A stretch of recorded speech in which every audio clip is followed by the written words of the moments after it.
be the one to close things up in this month of love that we just had. How are you this morning, and how are you faring on as we slowly move into that third month of the year, or do I say as we march into the third month of the year? Tell me how you are, where you're watching us from, and how your week has been so far. If you tuned into KUTV Rise Today yesterday, you definitely did see Current Blessing on air with a couple of art and culture stories and also conversations to bring forth to you. So if you had fun, if you learned something, please share that with me. I'd love to also be giving back my feedback on what I saw on that show. But welcome back to the continuation of KUTV Rise Today. This is Biashara Tuesday. We interact on the hashtag Biashara Tuesday, hashtag Rise Today on all social platforms. You can tag us at KUTV Kenya. We'll be able to see your feedback, and we really do value what you have to say. So please do send that feedback on the SMS/WhatsApp numbers on all social platforms, and also interact with us on the live stream that will be there on Facebook and also on YouTube, KUTV Kenya Live. That's where you get it at if you're moving away from your television sets. There's a lot that's happening in the world of politics, business, and everything in between to inform the direction of business in the next few days. To begin with politics, the IEBC conundrum of the Cherera Four, who disowned the results of the August polls last year, the presidential results to be very particular, is now facing a couple of issues. Three of them, remember, already resigned rather than face the tribunal that was investigating the activities surrounding their declaration of denying or refusing the results due to the opaque nature, or according to them, that is the opaque nature of the last part of the process of tallying the presidential results. So now the IEBC tribunal, which is led by Justice, and I'm just going to get the name correct so that I don't misname anyone, Honorable Justice Agri Otsula Muchelule, the IEBC-led tribunal, has now recommended that President William Ruto sacks one Irene Masit, who was the only of the four IEBC commissioners remaining and still facing the IEBC tribunal. The three others, that is Justice Nyangaya, Justice Nyangaya, the other one being, of course, Cherera, who the Cherera 4 is named after, Juliana Cherera, the one giving the speech at that disowning of the results last year in August. Juliana Cherera, Francis Wanderi, Irene Masit, and Justice Nyangaya. Only Irene Masit was facing the IEBC tribunal, and now she has been found to be culpable of gross misconduct during those during that electoral process last year. And of course, the tribunal now finding out that she did, in fact, she was influenced in trying to weigh or sway the results in favor of Azimio leader Raila Amolo Odinga. We'll be looking at that much more even as President William Ruto now appoints a new tribunal which will be in place to appoint the next set of IEBC commissioners into the next 2027 elections, and also anything that IEBC is mandated to do in between from now all the way to 2027. That's what is happening in the world of politics, even as well as President Uhuru Kenyatta has just 2 weeks, according to the statutory deadline, for him to leave active politics. And according to the Daily Nation here, President William Ruto and his Kenya Kwanza team are not taking chances as they go on the reversal of policies to the revocation of appointments that were made by former President Uhuru Kenyatta. We'll be looking at some of those appointments and seeing what some of those policies are which are being reversed by President William Ruto. Opportunities is something we also have to look at here on Biashara Tuesday. A couple of those, and right now, even from the government, the Central Bank of Kenya will be next month launching its own DAO CSD. This is a digital platform for those people who are interested in treasury bills and treasury bonds. It's a digital platform where you can get to access this and invest your money. Remember, treasury bills and treasury bonds as the safest choice for investment, although not the highest yielding, but still the safest, being that they are backed by the government. So you can get to access this opportunity as from next month, and I'll be here as well, hopefully, to inform you when it's launched live for you to take your money and invest in some of that and reap benefits, even as we try and figure out some of more ways we can earn from the economy. Jitume ICT Labs is a new government directive or a new government venture that is seeking to empower youth and give opportunity to more than 1 million of them. This is now already going to be parallel to what we already have, such as the Algeria Digital Labs and others by the government. The government of Kenya has already launched this Jitume ICT Labs in Uasin Gishu and Bungoma County in a bid to empower young people with digital skills and create job opportunities. So if this comes closer to your county, you know that's an opportunity that you need to be, of course, going to hope onto and benefit from what government has planned for you. There's a conversation that's happening in the country right about now in terms of LGBTQ rights and freedoms. Now, this is following a declaration or a Supreme Court decision that LGBTQ community in Kenya has the opportunity or has the freedom of association, and several sentiments have been aired by Kenyans from all walks of life, from the clergy to just Kenyans who have something to say, including CITAM, who now say that the Supreme Court ruling allowing LGBTQ to register is contradictory to the laws of Kenya and warns that pedophiles may seek similar relief. Of course, here I also see Maendeleo ya Wanawake, who have also joined the church in protesting this ruling. There is a bit of a gray area in exactly what this decision means. It is a freedom of association, or is it a freedom of activity in whatever other activities that the LGBT community in Kenya might want to participate in? The Supreme Court has made a ruling specifically for the freedom of association to enable this LGBTQ community to set up their own non-governmental organization if they so wish and register it legally under the laws of Kenya. So we'll be having this discussion further in the newspaper review section that will be coming up later on. So don't miss out on that very important discussion that we'll be having here. Manufacturers in Kenya are still saying that they are worried there's going to be a shortage of essential commodities and also a hike of prices, even as the dollar becomes scarce in Kenya and exchange rates are completely unfavorable for them. If they are importing, they have to do that in foreign currencies. If they are expecting to do any currency exchanges, the shilling is now trading at, I think, $1 to 134 shillings the last time I checked. I'll be giving you the information as of this morning, the updated figures, but it seems that in the next few months, the manufacturers might need to either completely find new ways of navigating this tough economic environment, considering the backdrop of expected increase in electricity prices by April.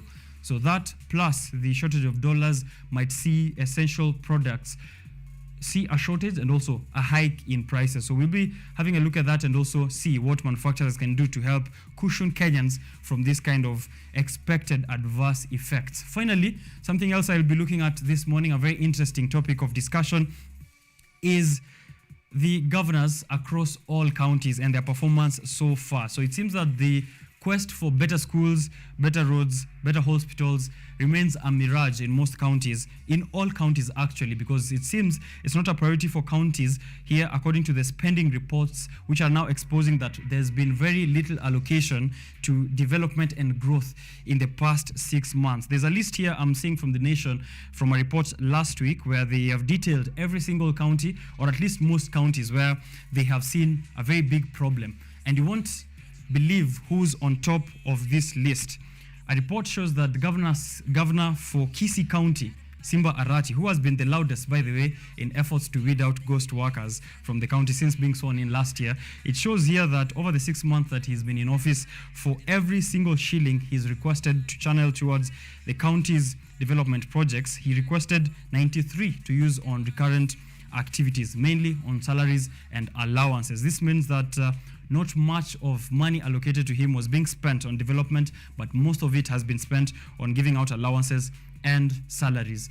Same thing that is happening over in Meru County. The first thing that you see when you land on the Meru County government's website is Governor Kawira Mwangaza's commitment to serve God and the great people of Meru County. However, over the past 6 months, she's been having trouble in office. At the same time, spending on development has not been a priority. Here, the reports are flagging that the county is channeling over 98% of the resources to salaries and allowances, with just 2% being allocated towards counties' development programs, just a paltry 2%. We'll be looking at this and more other counties where this problem has been cited by this report coming out of the counties, and how exactly you should be holding all the governors into account. Remember, there's no single county out of the 47 counties which has used the money allocated to them appropriately towards development or growth for the past 6 months. So there's no county, whether it's Governor Sakaja or Governor Simba Arati or Governor Kawira Mwangaza,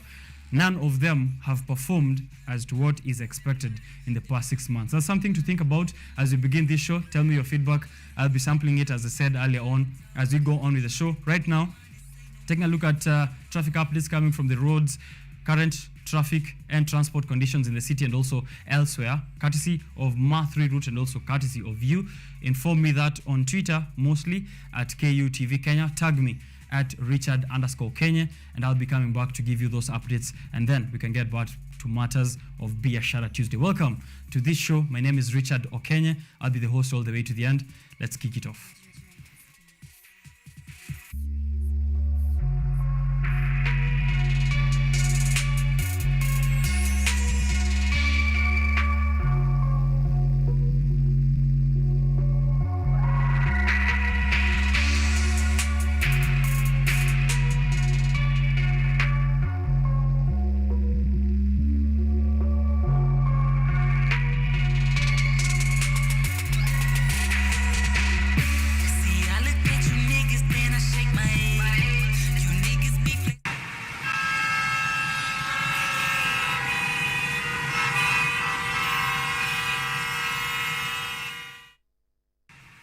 All right, Ma3 route here giving me current traffic updates in all the major roads in Kenya.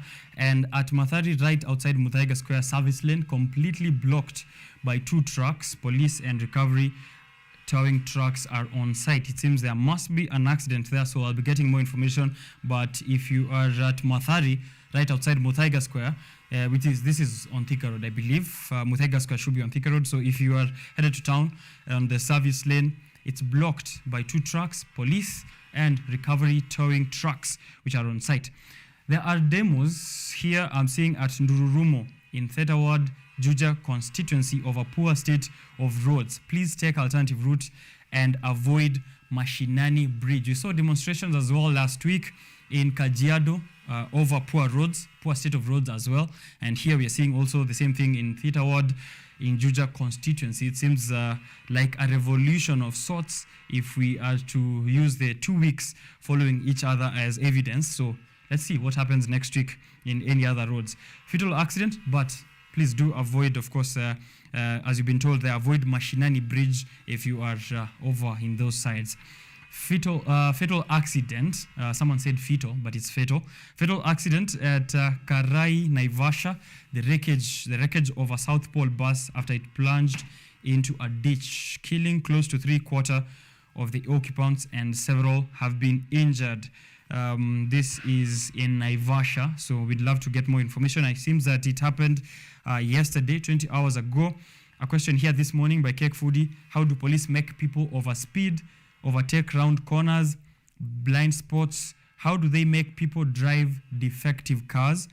I think the question is, how do they allow people to overspeed, overtake around corners and blind spots, and how do they allow people to drive defective cars? Do we need traffic police after every kilometer on the road to protect Kenyans from themselves, or can we think on our own? This is Cake Food 21 asking a question.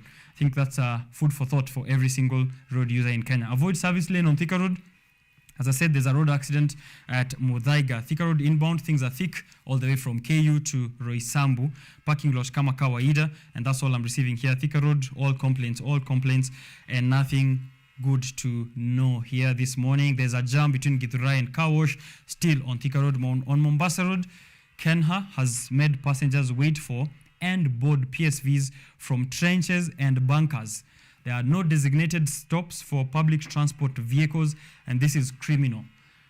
There's an image here of people on Mombasa Road who are standing somewhere in the middle of a highway. It looks very dangerous, and there are no places or no designated stops for public transport vehicles. Things have improved though since this picture was taken, but we need more superfoot bridges. That's a follow-up by Peter Mau. Traffic updates: car in flames along Mombasa Road, Capital Center area before South Sea flyover. Mombasa Road, there's a car in flames along there, Capital Center area before the South Sea flyover. The vehicle rammed on the highway pillar, so approach carefully. Kuna ng'ombe ndume imegongwa hapa Kaloleni Jogoo Road. Mtume maboys wachangamke. Usiite taxpayers ng'ombe ndume, but I'm hoping it's a cow, yeah? Kuna ng'ombe ndume imegongwa hapo Kaloleni Jogoo Road, so approach carefully as well. A careless driver almost caused an accident at Kahawa Sukari on Thika Superhighway right now, and the number plate has been put here. I'll retweet it instead of saying it on air. Why does he want to rush to his death at dawn? Those are the updates I've received from Thika Road, Mombasa, Langata Road, Jogoo Road so far. So if you are in any other road, if you are outside Nairobi, please tell me that and I'll be sure to update you as well. News updates coming to you right now from yesterday to right about now, a roundup of the latest happenings in global politics, local politics, global economics, local economics, everything really. And then we can get back to newspaper review. And then matters of Biashara Tuesday will be picking up later on. So hashtag Biashara Tuesday. We'll be right back.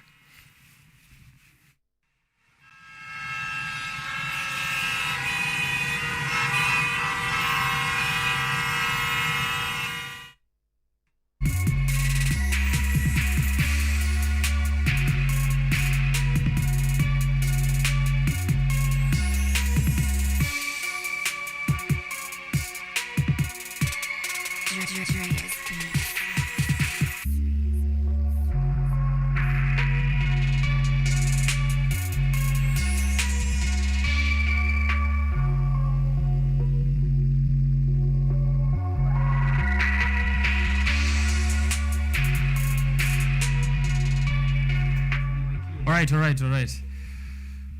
Welcome back again. Still, we are coming back to have a discussion on what is happening in the headlines this morning. Remember, there's so much to talk about this morning. IEBC Tribunal finding on the Cherera 4, President William Ruto going after former President Uhuru Kenyatta, and the state of the economy, of course, the rising cost of living and what we can expect in the next few days. Here on the Standard, and maybe I can read the headlines real quick so that you can get excited, grab yourself a physical copy or the e-paper, which you can find in the respective websites at a cheaper rate. The Standard: why last of Cherera 4 had to fall. President William Ruto here pictured receiving a report from the chairman of this IEBC tribunal, which was set up to investigate the Cherera 4, Aggrey Muchelule, that is Justice Aggrey Muchelule, handing over this tribunal report to President William Ruto in State House yesterday. And according to the tribunal chairman, commissioner, the only standing commissioner,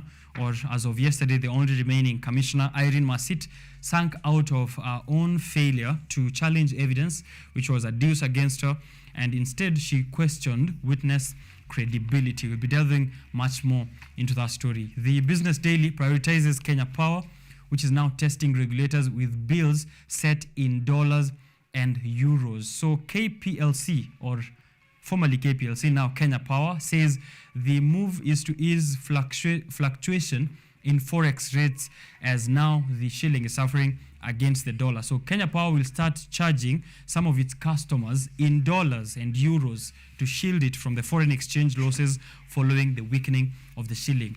That's what is on top of the Business Daily. A very scary story which you should be rushing to read and giving us your reaction. The Daily Nation headline: payback. Actually, it's a question. Payback, Ruto takes on Uhuru. Payback, Ruto takes on Uhuru. With just 2 weeks to the statutory deadline for his predecessor Uhuru Kenyatta to leave active politics, William Ruto and his Kenya Kwanza administration are not taking any chances. From reversal of policies to the revocation of appointments, the president seems keen to rein in Uhuru Muigai Kenyatta. Those are the headlines, but there's more happening, of course, in there, from politics to the economy to matters of development in the world of technology. We'll be highlighting all of that and also hearing what the panelists that I have this morning have to say. And I'm joined here by one Kelvin Benson, who's a journalist and political analyst. He'll be coming to set alongside Wambua Muindi, who's been here before, also a political scientist, writer, and currently teaching English at the University of Southern Somalia. So those two will be with me on set in just a short while. Just taking a breather, and then I'll be right back. Don't go too far.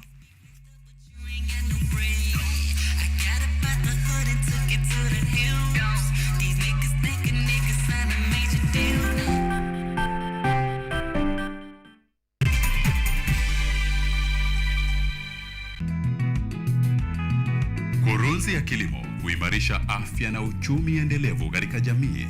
Ni msingi mkubwa wa kipindi Boresha Kilimo. Kipindi hiki kinajikita katika teknolojia ya kisasa, utafiti na ushirikishaji wa wadau wa kilimo kuonyesha shughuli mbalimbali shambani. Kwa suluhu ya utoshelevu wa chakula, tazama Boresha Kilimo.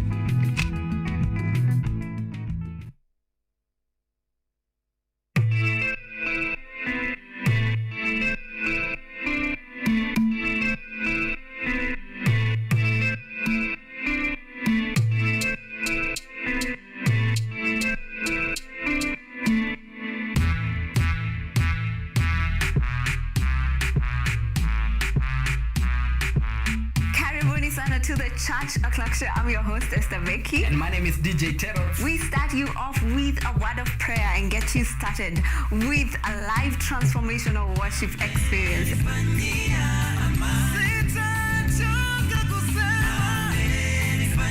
have our minds renewed by the word of God on the word segment. And not forgetting new music za hii wiki, yani ndakuwa bado nawapatia pale wasanii wamekuwa kiwakali.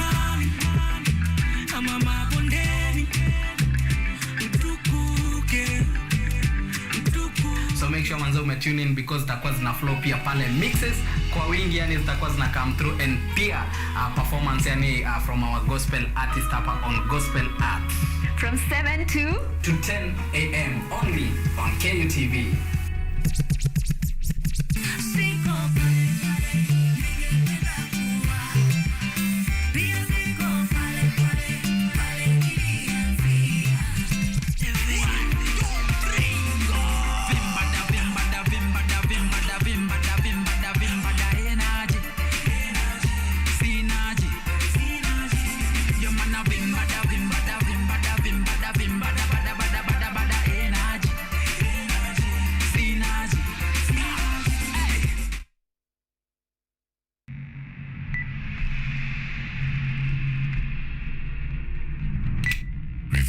Was his mission.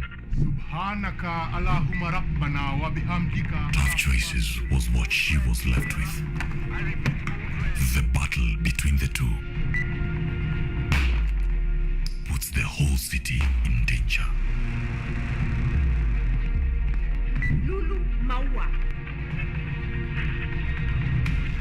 Nothing changed. I will do it myself. I've seen the injustices and the prejudices that the blind face in this our world.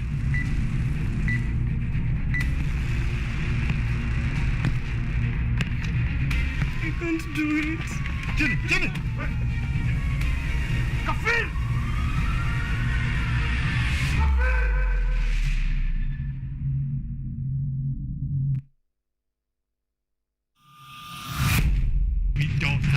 We don't have time. And we don't have time. Yeah, we don't have time for business as usual. Because we don't have time, it's the largest global platform sensitizing the issues to do with climate change. And we'll be coming back in another few months to see how our trees are doing. So please, miti tumeacha, mtusaidie kuplant na mtusaidie kuchunga. Asante. Thank you. So climate change is not about tree planting.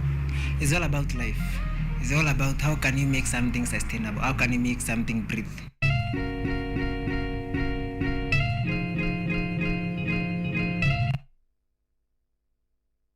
Maybe comes from those remote areas, even if they're above that 8 years or 12 years, or even around 14 years, you'll find that their appreciating of issues is really low compared to a child in Nairobi.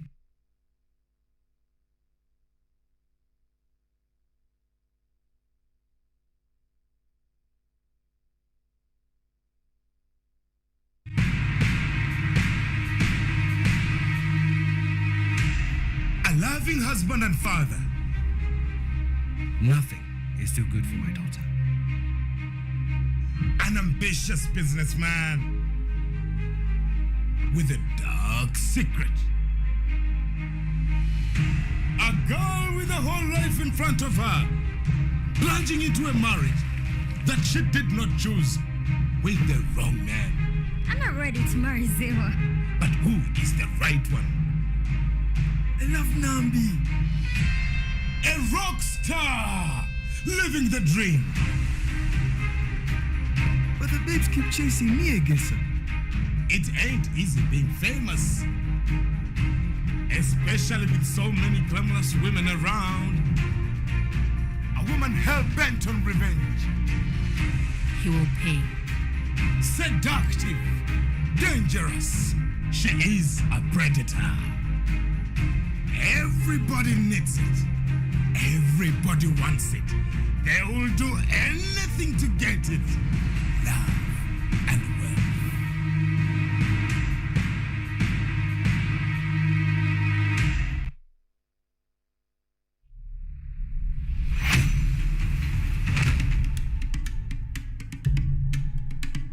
Kipindi hewani ni mitindo ya kipwani. Kama ilivyo kipindi hiki kinahusu nyimbo za tarab, chakacha, midwara, midundiko, bila kusahau mapishi. Ambao ndio uti wa mgongo wa pwani ya Afrika Mashariki. Jamani swaibu zangu mliopo maskani, hatuonani wenzangu, najua mwanitamani. Hapa KUTV, nahodha mwendesha chombo cha baharini yani. Ua linalonukia na kuvutia waridi tamu.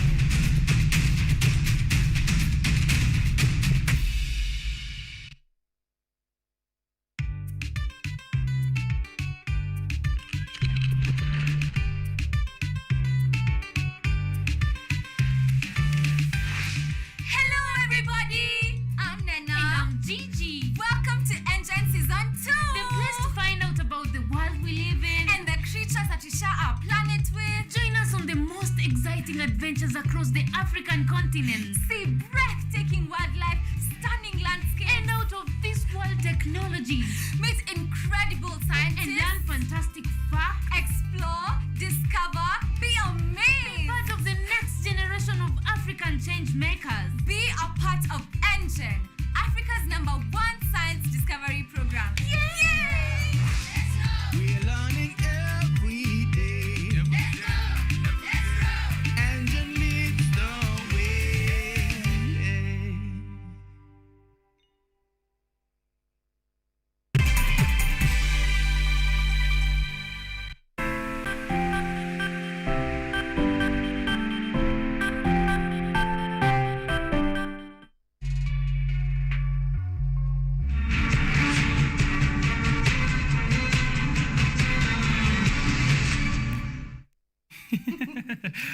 You're back on Biashara Tuesday. Welcome to an exciting show. If you're joining us for the first time on this show, you've been missing so many episodes of great conversations and also insights into the world of business. But it's never too late to join the Biashara Tuesday family. So welcome to this part of KUTV Rise Today that comes to you every single morning on Tuesday. And very special section that we have here on the newspaper review, where we get to highlight the important stories that have been given priority in the headlines and also inside the dailies themselves, but also what we think is a priority for us to look at and also how it influences business. I have a team of panelists, two of them actually, who will be giving me their insights and also helping me have an into a very in-depth perspective, into the matters of politics, business, and technology. A couple of comments already flying in on our social pages and also SMS, WhatsApp numbers. I'm just going to read that real quick so that we can continue with the rest of business and also expect more feedback from you. Jeremiah Washira, it's money matters and the whole world is happy. Of course, when Biashara Tuesday is on air, no one's sad, 1960 included, where Jeremiah Washira is watching us from. Asante sana, and say hi to all the people of 1960. Omaturi Vincent, Mukuru Kwanjenga is also tuned in. Wanataka kujua mambo ya biashara, asante. Empress Meside, following from Bungoma County. Good morning to all the people in Western Kenya. Maite Jones, Richard, it's end month, gawa mshahara bana. Okay. Sawa, okay. We'll tutaongea pale nyuma ya tent baadaye. Karen Blessing, good morning Richard. We are ready to make some money this morning. Asante sana Karen Blessing, my colleague here on KUTV Rise Today. More feedback I'll be reading as we go on the show, even on Twitter, as I see more people tuning in already, including Emperor Shaker, calling himself Jara Counter Squeezy. I'll be reading more on that in a short while. But now, the Standard here, I already went through the headlines. The Standard says, why last of Cherera 4 had to fall. And here, of course, that tribunal report, which I highlighted earlier in the show, where it's been found that these 4 who are in the IEBC, the split IEBC commissioners, the ones who disputed the August poll results, specifically the presidential results, that they've now been found guilty or culpable of having gone against their mandate. And of course, it is said that they were influenced or they were partisan in how they were approaching the release of those results. They said that they were not confident in the last stage of the results tallying process, which is something they called opaque, the opaque nature of the results. But it's been found it's them who were opaque, according to this tribunal report, which has been received by President William Ruto. I'm getting comments from my panelists here, and also they have the Daily Nation and the Business Daily with them. Daskia, what stories have them interested? But first, maybe because they are also sitting here for the first time together, Benson has been here on the Throwback Show, TBT with Ojong Mariam Pale, and Mzee amekuwa hapa na mimi, Wambua with me on Tuesday. We've been on a couple of shows here on Biashara Tuesday. So regulars of the show and also regulars of matters of politics and also analysis into matters of business and what we can expect into the next few days.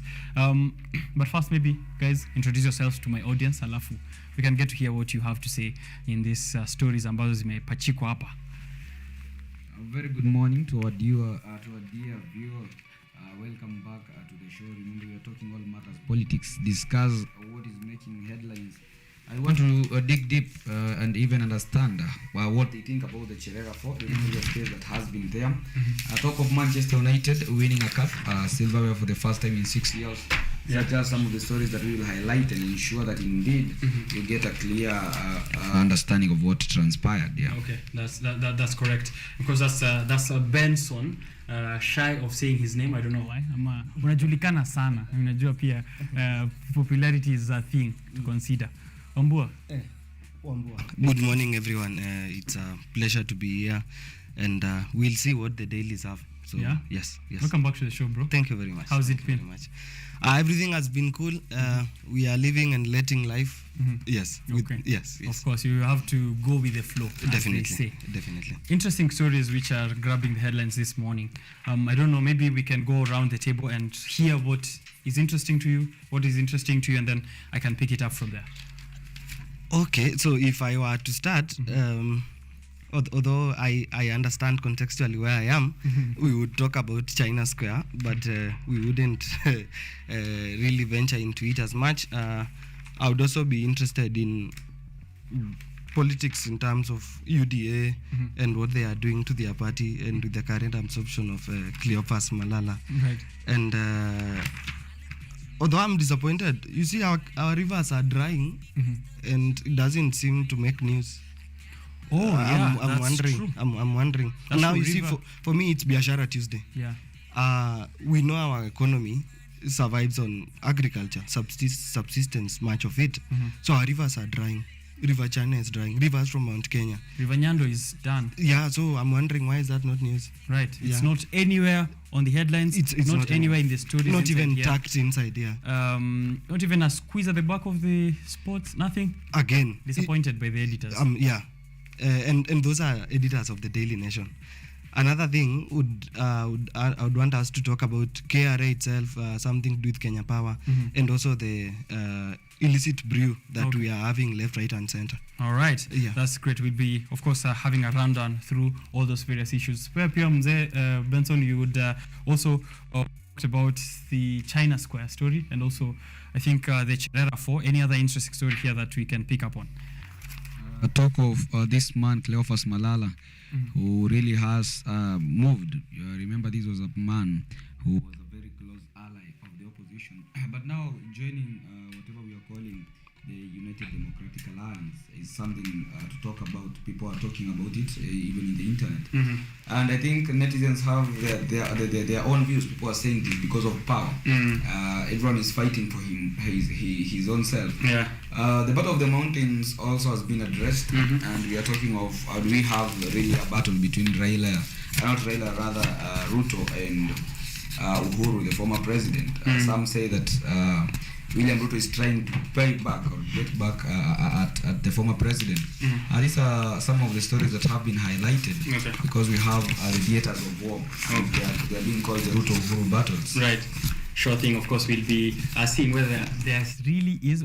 And I think it's a question on the Standard, right? It's on the Daily Nation. I think the question is payback. Yeah, payback. Is it Ruto taking on Uhuru? So we'll be answering that question and see whether he's taking on Uhuru, or is actually been taking on Uhuru since way back, according to what Wambua has been whispering to me off air. Now, why last of Cherera 4 had to fall? Of course, we know that we know the politics surrounding the Cherera 4 and what happened during that split. We had this discussion here some time back. Over the period, we've been looking at what the tribunal is finding, what kind of investigations are going on, and what questions have been posed to those 4. Actually, to the 1, because the 3 already decided to resign rather than face the tribunal, which would have been, or I will call a smart move on their part, considering the way the name of one Irene Masit has now been tainted following, of course, the findings of the tribunal. I don't know. Is there a story here, Benson? Is there something we need to find out on why they fell? I think everyone is pretty clear on why. I think much has been said about this story. Remember, the IEBC as a body that really it's mandated with elections and everything. Not many expected them to turn out the way they did. We'll talk of the opaque nature that you described, or rather mentioned, the election results that were announced by Chebukati. And then this is something that has been in Kenya before. This is not the first time that people have been quarreling about elections and results. One Cherera, the Cherera form, Masit facing the tribunal, and if you are to look at the report that was provided there, it really raises alarms, because we are being told that the tribunal found that Masit's acquiescence to the demand to moderate results or force a runoff were proven to the required standard. So they claim that indeed there was a plan, and the plan was rather to force a runoff, or rather maybe alter the results. And this is a serious violation of the Constitution and the law. Yeah, Chapter 6 of the Constitution is against that, because it talks about leadership. Right. And then if you are also to think about this whole issue, remember, Kenyans are tired, I think, at this particular time. The economy is already very tough. There is no one who wants to go back and talk about the ABC and what has happened. Because in as much as these things happen, it is in the past. But going forward, remember, we need a clean body, the ABC. We need a body that will be there to provide results as Kenyans want. Right. Because it is the duty of the ABC, even if you are to read their terms and whatever they've been mandated to do. Come 2027, not many will expect the same thing. But if we just sweep that and keep it under the carpet as a nation, then we'll be having tough times ahead. Right. It's in the past, but we can't sweep it under the carpet and forget, because if we also have a look at the past the past two commissions of IEBC, if I can put them, the past two cohorts of the IEBC commissions. Remember, back then we had the issue of Msando, rest in peace, the late Msando. We had the issue of Akombe, who fled the country to date, and we transitioned to a new commission where it was split halfway during the announcement of results, and now it's been found that actually there was a violation of a serious violation, if I may put it like that, a serious violation of the Constitution and the law. Wambua, if you take a look at such a scenario where we've had elections over and over and we have issues with the caretakers of an electoral process, how do we move forward? We are continuously saying we need to move forward as a country. We need to accept and move on. We need to change. We need to do this and this. But every time we're changing commissioners, there's still a new issue. Is there a way out? I feel like the bottom line is that IEBC has never really cared about our interests. And this is right from, the last two elections, for example. In my understanding, IEBC has a duty of care for a country in managing elections and election issues. But we've seen individuals who come into office with flowery statements and everything in the name of how we are here to try and accelerate our democracy. We want free and fair elections. But somehow, something happens. So to IEBC, they just feed into the political drama and election drama that we witness in this country time and time again. So if we were really honest with ourselves, and if I understand we can't really be honest with ourselves given our current political setup. It's a thing of, this shouldn't even be news. Right. We knew this thing was a joke. Right, that's true. From the percentages to how it was calculated. Exactly. So to now pretend to take this report seriously, it's as political as it gets. That's true. But fundamentally, IEBC has failed in the duty of care of our elections. Because you see, it's again, these elections feed into everything that we do. Because everything rises and falls in power. And how do we exercise our power given that we are a democracy and a representative one at it? We use commissions like this one.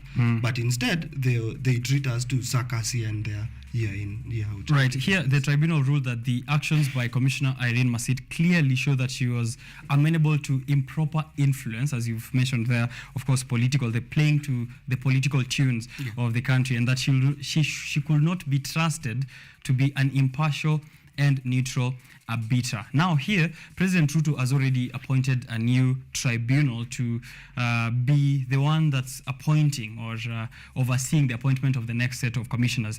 Given that now the past the past two cohorts of IEBC have failed to provide any public trust in the commission and the results. Therefore, we are expecting that most Kenyans believe the electoral process Kenya experiences gross misconduct year in or every other time that we're having elections. Do we expect any change in the future? If you even take a look at the voter apathy ambayo ilikuwa last year, Benson, is there can we trust it, or then are we doomed? They're sitting here to find a solution, right? Or to debate whether there is a solution. Does it mean we are going to finish this discussion and say there's nothing that can be done? Sorry. I really think that in as much as a country, we need competence even in that particular department, in the election department. It's a thing that has been 30 years existed. I will talk of 2007. Remember when you had DCK and was it Samuel Kivuito or someone of this? Remember now, fast forward, we've been having very many reviews, recommendations, then talk of IEBC. And then a story like this coming up right now, months after the elections have been done. Because it was very clear when the elections were, the results were being streamed in, and talk of the margin of votes, talk of whatever happened, talk of the rejected votes and how they were to be used rather to favor one particular candidate or the other. And then now going forward, we need to have, I think, we need hygiene in our politics. And the hygiene in Kenyan politics has not been existing in the recent past. And if by any chance or by any means things have to change, then it will take the decision of those who are at the top, because this is just like a food chain. At the bottom, those who are the common wananchi, you have no say. Even if you have, say you want to comment something, then do you have the power? You have no power. And you know, they say that man in his normal state, if you give him power, now he becomes a beast. So going forward, we really need to think of how maybe the election body can be channeled to ensure that indeed we have good results. Right. Wambua, in the Gazette notice that I'm seeing here from the February 27th, that should be yesterday, right? The president, head of state, comes in to declare that the electoral body is now vacant and is now picked members who are going to lead the exercise of recruiting new commissioners. Do you have confidence that now? Honestly, I don't. Forgive me for the pessimism, but you see, the report comes in February 14th. We are enjoying Valentine's. Ruto says that we need I mean, everything is vacant. Then there is a report. It's analyzed later.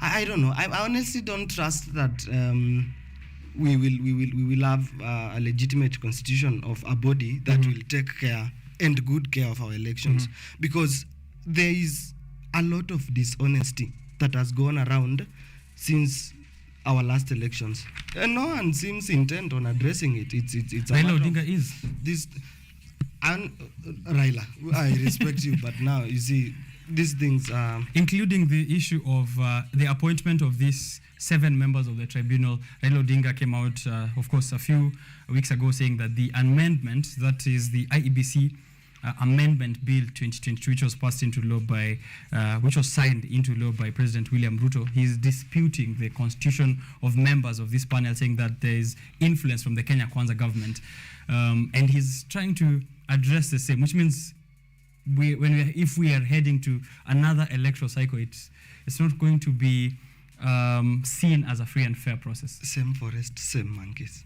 It doesn't change a thing. These guys are not serious about addressing our electoral injustices and anything around our elections. For them, it's political expediency and convenience. And that is why, if you looked at the firepower that this our president now came out blasting IEBC, trying to support this guy over that guy, how do you expect then at the end of it all that he's supposed to oversee a process that will give us something that as a country can be proud of? So forgive me for the pessimism, but I don't see come out of it. You don't see good coming out of it. We'll be seeing how they go with the process, of course, of appointing new commissioners, and then we can get to discuss whether the new commissioners will deliver finally, for maybe the first time, a completely free and fair elections in the Republic of Kenya. Why the last of Cherera 4 had to fall. You can get to read more of that story in page 6 of the Standard. On the Daily Nation, there, I think it's where we get the China Square story.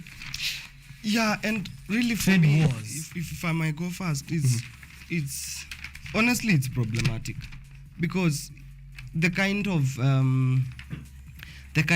entrepreneurial spirit we've seen amongst us Kenyans is us trying to exploit one another on one hand, and on the other hand is a government which is, I would say, quote unquote aggressive. I mean, I'm no economist, but what these guys are doing, our deputy president says this, the cabinet secretary says this, and it does not inspire any confidence in any investor of whatever sorts. And the statements they are making, some of them are easily reckless, and they border xenophobia, if you ask me, and Chinophobia, if there's such a thing. And you wonder, why does it have to go to such an extreme? You guys, it's your government, because this thing opened early January. January 29th. Exactly. It's the same government that approved everything, that has now realized, these guys are making money. And I saw Gabriel Oguda joke that, how can you be making a lot of profits and you've not passed by my office to buy me tea? Which is, I feel for me, it's the logic that is being used here. And it goes against everything these guys were telling us about enterprise, about supporting trade and it being a way out of everything. I don't understand. Right. A spot check revealed that shoppers were being turned away from the mall at Kenyatta University. It's now temporarily closed. That is the China Square Mall, where they were offering a variety of products at a very discounted price. Benson, sijui kama umeenda uko shopping kidogo hivi ama have you been turned away also from the mall? I've not really been there, but I've seen people there, and also I've had friends there. But one cabinet secretary, Moses Kuria for Trade, I remember him stating that they welcome Chinese investors to Kenya as manufacturers, not as traders. And then after these sentiments were made, that is when now you came to know that indeed they announced the China Square that they will be closing. I tend to think that even if you are to read page 4, they're saying that official data shows that Kenya spent nearly 400 billion on imports from China in 2021. And observers say most of what China buys from the continent are raw resources. And you remember we are talking about raw resources, raw resources. But then how are they being produced? Are they being produced by low margin businesses? And what are the businesses using? They're using low skilled workers. And hardly the writer thinks that is not what builds the economy. And they state rather that what China sells here by contrast are finished goods. Okay. So everyone has an angle in which a perspective that they view this particular story. For some, they might want to think that indeed the Chinese market, the Chinese entering the Kenyan market, is a move maybe to. It's like they're not thinking of the local investors, local manufacturers. But on the other hand, the Kenyans, when you're getting goods on discount at the time when the economy is as it is right now, then it's something to smile about. Right, the economy is not good, and availability of cheap products is a very good relief for Kenyans. So now you want to think, what are you giving priority? And not many people will want to think out of the box. But indeed, this is a topic that has controversy. And even if you have to start it right now, you may not finish it. Okay. Right, there's a lot of politics there. So we'll be following up to see what happens, whether it's unfair competition or bull in a China shop. If you know the analogy of a bull in a China shop, you'll definitely understand what's going on there in matters of politics and the China Square Mall. We'll be following up on that, so you can follow the rest of KUTV's broadcasting to get more updates on what is happening there. Still on politics, is President William Ruto going after President Uhuru Kenyatta? He has always been. It's not the first time. But for me, what is really shocking is the magnitude to which he's taken his fight. I mean, this guy does not know when to stop, if you ask me. Should he stop? I think he should. You are already president. What point more do you have to prove? Get down to work. Our economy, under him, who you are fighting, was at least amongst the top 5 fast-growing economies in Africa. We've dropped. And then you have you are frustrating small entrepreneurs like China Square, who occupied a space that had been empty for the longest time. It doesn't help anyone. You are going after every official, left, right, and center. Anasema ni wadosi. So if it's about taxation and going after the big businesses that are allied to people around former President Uhuru Kenyatta, he says it's just rightfully paying your taxes and remitting what is necessary to the government of Kenya. Are we sure that this guy himself is paying these taxes? Because you see, unfortunately, Benson was talking about political hygiene. These guys don't care about that. When the former government was there, it was them who are being witch-hunted or whatever it is. Now, they are returning the favor. How is that helping us in terms of development and everything? Yesterday, you saw the headlines. These guys who are shouting the loudest, everything is going to add expenses and allowances and per diems and everything. Nothing on development. But we are supposed to believe these guys that there's anything meaningful that they are doing. That seriously, they want people to pay taxes. They don't want people to evade taxes. You are taxing us to hell. And we are supposed to somehow think that it's okay. No, it's not okay. And that is why, if you ask me, Kenyans have been so comfortable. It's honestly, for me, it's frustrating. Why are we so comfortable with things being as bad? And then everyone is trading arguments here and there depending on what you sit, and it's honestly frustrating. It's not helping us as a country. It's not helping anyone. Right. So Kenyans, we should do something about this. Right. We should do something. Benson, is this drama from the current government exercising its powers beyond what it should be, and instead, as Wambua is saying, they should focus on development? Or is this a beef between two people who are friends and now there's a fallout? I think we are having trouble in paradise. You remember it was paradise when Uhuru Kenyatta and William Ruto were good friends. Them even doing an advert of their party. You remember that particular with thing? Matching, complete with matching ties and shirts. But now what comes into the picture, the big picture right now, is we are talking about maybe a personal vendetta. Why am I saying this? You will know that the National Treasury has allocated the former president, that is Uhuru Kenyatta, as 678.57 million as pension. But what do you do to get this pension? You have to cease holding any power or any seat. But what did Uhuru say? He said that he's not ceasing being the party leader or the Jubilee Party. So what does that tell you? That this is not something that is only about money. And then if you come to look at the UDA party, look at William Ruto, the president, how he has handled issues, cancelling projects that were there with the former regime. I will talk of things like Kazi Mtaani, fertilizer, food subsidies, and the deals for mega projects, as the editor writes here.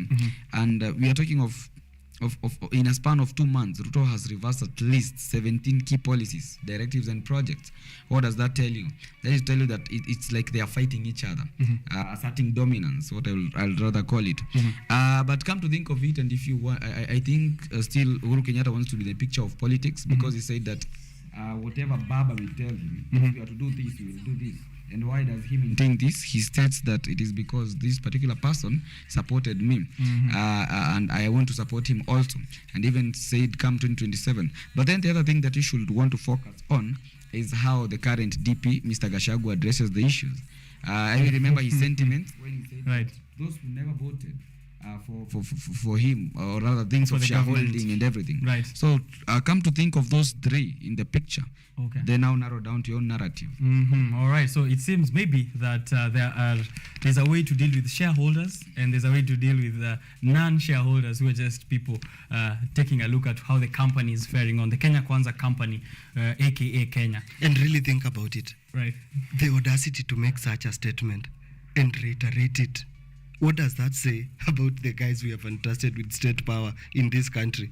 It's frustrating, honestly. It's frustrating. Uhuru Kenyatta is now currently overseeing the election, or as an observer, leading the observer team over in Nigeria.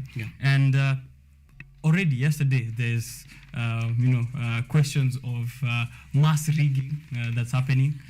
There's senators who are coming out making videos. They've been blocked from voting and all of that, and citizens are, of course, reporting as well of several misconducts or gross misconduct in the election. Do you think Uhuru Kenyatta will give them a clean bill of health, since he's been in Kenya, and we know that he's been giving the Kenyan elections a clean bill of health just until last year? Would we strongly believe that after what happened to our country, that you go to the most populous democracy in Africa and try and have a sway in the right direction?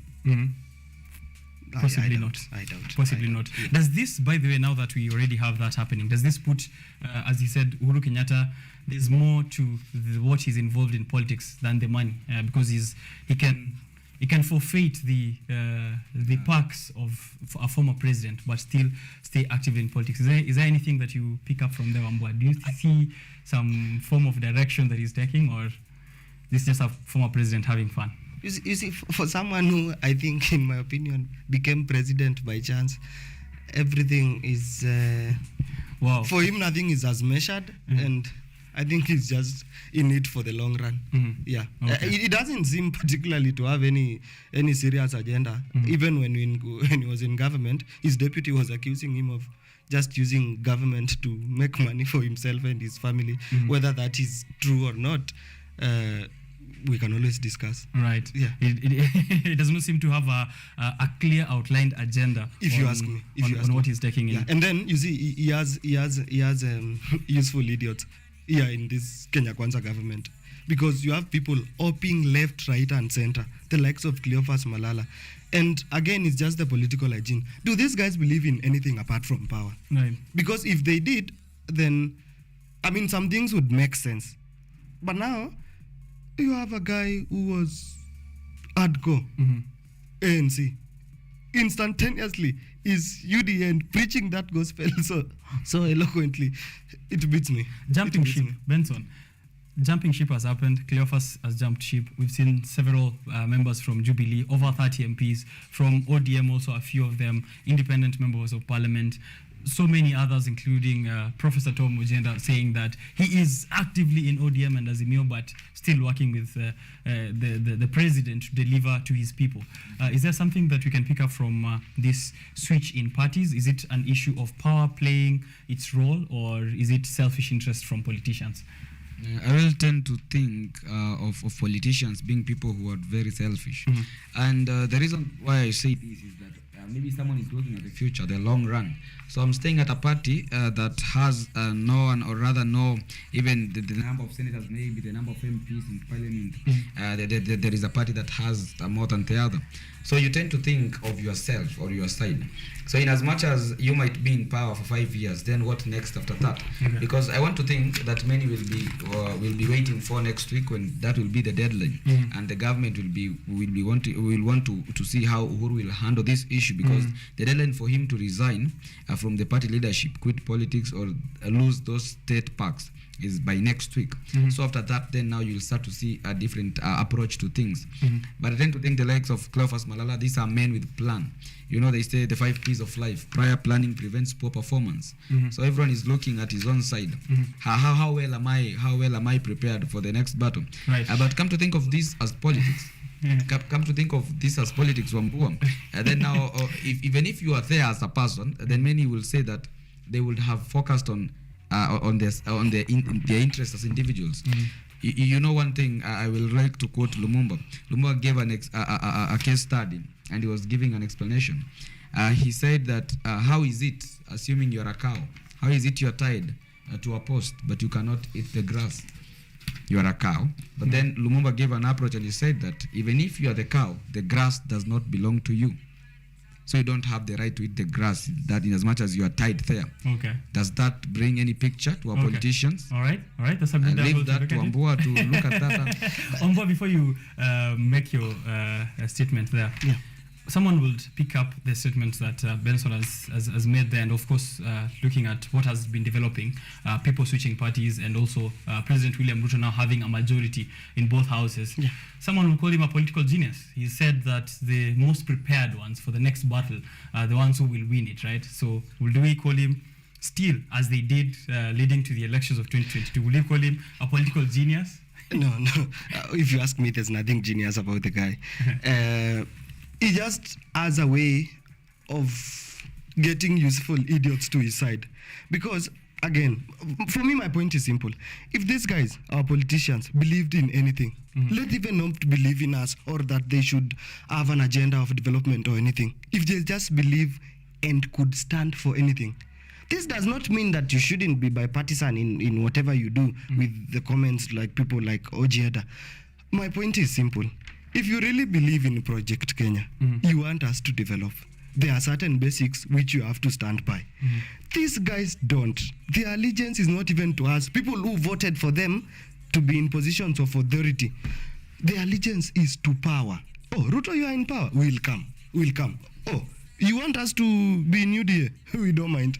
And it is that misguided sense of, self-entitlement and everything, that as a leader, thinking that, I was voted by these people under this umbrella body, but now suddenly it doesn't matter. For my own convenience of political survival, let me jump gun. It doesn't make sense.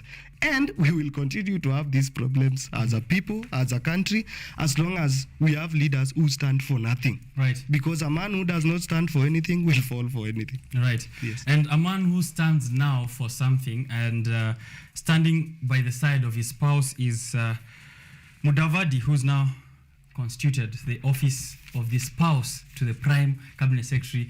And effectively, I would like to request for the constitution of the office of the spouse to the Biashara Tuesday host effectively immediately, so that we can enable development to the audience.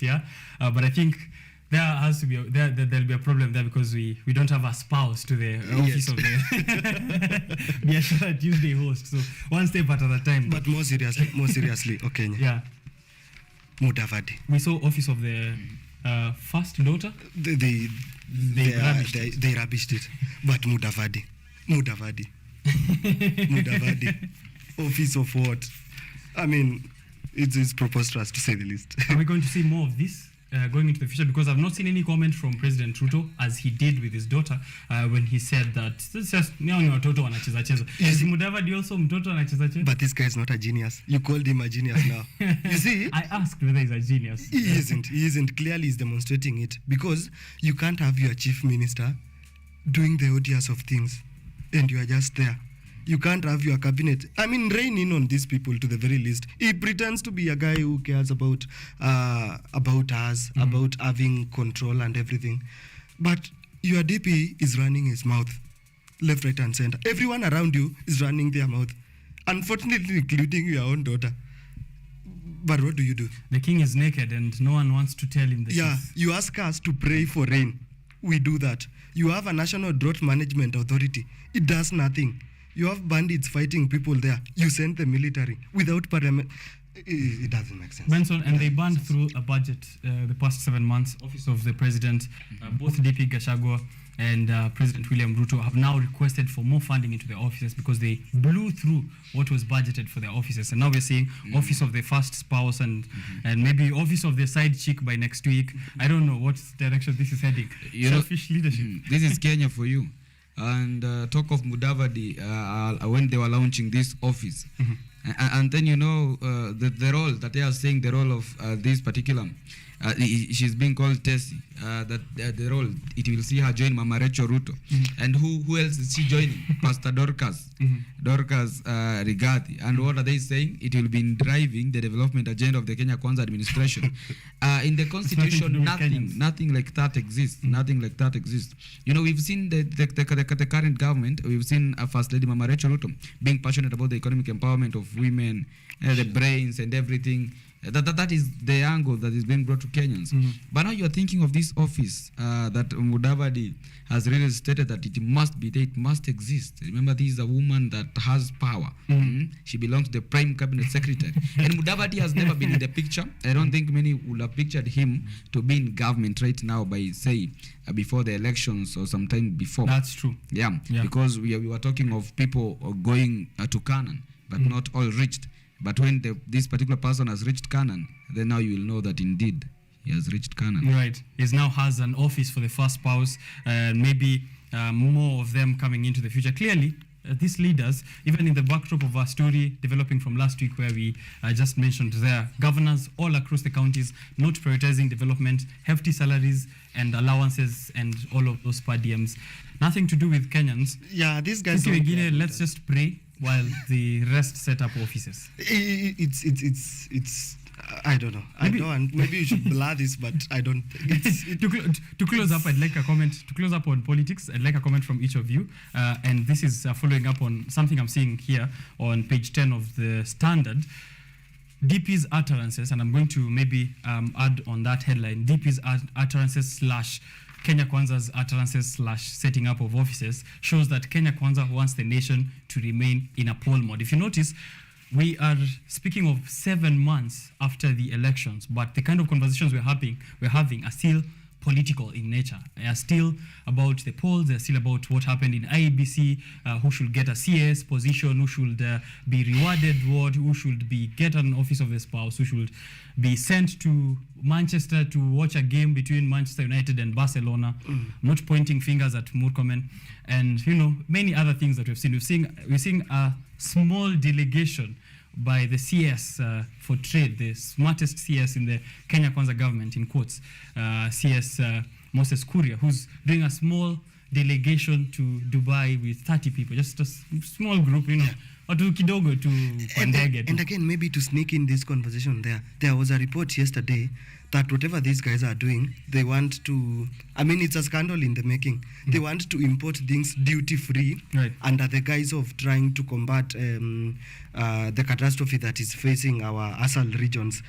It doesn't make sense. Oh yeah, it doesn't make sense. There is that, you know. Yeah, a scandal in the looming. A scandal in the looming, and we hope it doesn't go to that, because with the kind of recklessness that is with this government, you mentioned about this guy's utterances. Gachagua, have you realized that you are the deputy president of a country? He hasn't. Clearly hasn't. Right? The government, as the government realized that it's the government, I don't think it has. It's all talk and nothing in terms of trying to help us, whether it's the economy, even whether it's the political hygiene or anything. These guys are helter-skelter everywhere. Benson. No substance, no nothing. Maybe to get your comment following up on Wambua there, just to also highlight one other issue I had almost forgotten, which is the proposed CAS positions, who will have a salary of 765,000 per month, 35 million Kenyan shillings in mortgage, 10 million Kenyan shillings car grant, 3 million Kenyan shillings outpatient cover, which is translating to 2 billion Kenyan shillings in Ruto's first term only. Think of that as a factor that really needs to be addressed. Remember, this money is from the taxpayer. This is something that many must look at it from that particular angle. And the coffers are empty. And then I want to think of Gachagua as a deputy president. What is your key role? It is in devolution. And then what is devolution? Even as the writer says in page 10, that is the one game change in the constitution. So how is Gachagua really setting an example with his utterances? Remember, this is a person that has been given power, and we expect him, whatever he says, it is being taken by Kenyans. People are taking this from him. In as much as he's in the government, you want to see him get more developmental. Remember, he's a devolution leader at the national level. What effort is he making to work closely with the governors? Why is he linking them to national government agencies? Is he looking at the economic potential of the counties and regions? So because many people talked about the current government fighting the Uhuru government, then how does that help Kenyans? If you have to look at the bigger picture. If I think Gachagua is a man who does not know how to control his words, but indeed he has the right, he has the freedom of speech, so he may say what he wants to say.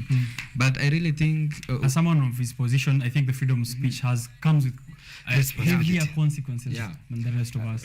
Because even we are looking at him whenever there is a press conference. As journalists, you want to see what he will say. Right. And then how are you picking that up? And how is it going to be interpreted by Kenyans? Of course, remember, as we try and make sure the government is moving away from politics, they need to also remember that most Kenyans did not even participate in the electoral process. So keeping us in a poll mode does not help anyone, considering that the majority did not vote, and the other half that did vote voted for the opposition. So it's time that we moved on to more of development issues. We can speak all day end on matters of politics, but it's a circus that you can get to follow up on the rest of KUTV's broadcasting. One last or two last things that we can have a look at is electricity prices. Yeah, Kenya Power. I think there was talk about changing the name, because these guys are not powering Kenya, and if they are, it's I don't know to where. Right now, Kenya is feeling powered. Power is as unaffordable. It's such a luxury, and no wonder these guys who are preaching the gospel of renewable energy, however justified that is, are making a lot of money, because someone would think, do I get a Sun King solar, or do I continue paying Kenya Power? For one, power that is unreliable, and two, that is very costly. And then you have all this talk about tariffs, making it so expensive. And then you have a chief economic advisor in the name of Ndi saying that we did not promise you cheap power. Yeah. It's that impunity, it's that disregard for this. And they did promise, because it's there in their manifesto. Yeah, they called it the plan. They added a definite article, but clearly there was nothing. And then you see, when you are charging us this money, the nation is reporting that you are still making losses to the tune of billions. Right. Seriously. And now they want to, according to proposals which have been forwarded by Kenya Power to EPRA, they want to adjust upwards the prices of electricity by 78% come April if EPRA approves it. And they say I was attending this Twitter space, which was an explainer by Kenya Power on why they seek to do that. And they're saying that, of course, this will help them bridging the gaps and deliver last mile project electricity to people in the rural areas, and also ensure that more households are getting into power, and then eventually we'll get to reduce power. But doesn't that just personify the kind of predatory capitalism we are engaging in with organizations that ideally should be helping us? Love him or hate him, Uhuru Kenyatta introduced a tariff cut that lowered it a little bit. But now, I mean, we know who the people owning these things. We know these guys. These guys are in it for the money. They are as neoliberal as they get. So, even with those suggestions, they are just fancy words of saying that, government, you need to bail us out. We are making losses. Right. Give us money. 1.1 billion losses by December of last year, Benson, that Kenya Power made. They posted 1.1 billion net losses for the 6 months that ended in December 2022. And now Kenya Power wants to set its bills in dollars. Yani, kuna tokens pale mtaani, inabidi kuwe na madolaris kwa sababu itakuwa ngumu sana since the exchange rate of the Kenyan shillings to the greenback is doing poorly at the moment. What do you have to say? I will also talk of that. Remember, Kenya Power, you've also mentioned that particular fact that they've lost 1.1 billion. That was the net loss for the half of the year, ended in December. And then what is being blamed on this? They're blaming the weak shilling and the other directive that was the state directive, the 15% electricity tariff cut. And then now you're talking of the current mwananchi being the one that is suffering. Remember, I don't expect the power prices to be up when people are dying of drought. That is not something that I would want to think of it right now. But then Kenya Power said that the drop that they had was attributable to increased foreign exchange losses, like you've mentioned. And also one thing that they were very key to mention was the implementation of the 15% reduction of the end-user electricity tariff. And this was recommended by the government. So you come to think of all these things that are happening in any sector of the government, any institution, then you want to think that in as much as the local currency has been weakening, that is against the dollar. And then we are looking of the local currency moving from an average of say 117.96 at the start of last year, and then out to December 123.37. And now we are talking of the shilling weakening. I think everybody is trying to pull towards his side. Remember, making a loss of more than 1 billion is not something that we'll smile about. That's true. Yeah, most of the country. So I really think this will be something that we'll want to keep an eye on and see how everything will transpire, because it has been there. The drought situation, though, is now a 5-year high, and we do not expect any rains anytime soon, according to the weatherman. So, which means Kenya Power is still going to suffer in generation of electricity. Yeah, I mean, I'm struggling to understand that a monopoly is making losses, and it's a matter of national interest. I mean, it's private business. It's Kenya Power making losses. It shouldn't. And this is a monopoly. And it's a monopoly. It shouldn't be. It shouldn't be. It shouldn't be. I mean, this thing, they are just problems. And then what is the headline there at the back of the Daily Nation? Kenya Power to take 6.5 billion shillings hit after tariff cut extended to April. Right. You understand? The guys controlling this thing are in government. Right. The majority shareholders are in government. Exactly. It's the same government that is doing all this and making the case that it's a weak shilling. How are we arriving at a weak shilling? It is the same government. So it's the same government doing poor things as it has been for the 7 months that it's been in power. The shilling is weakening. Our economy is taking its growth rates are going low.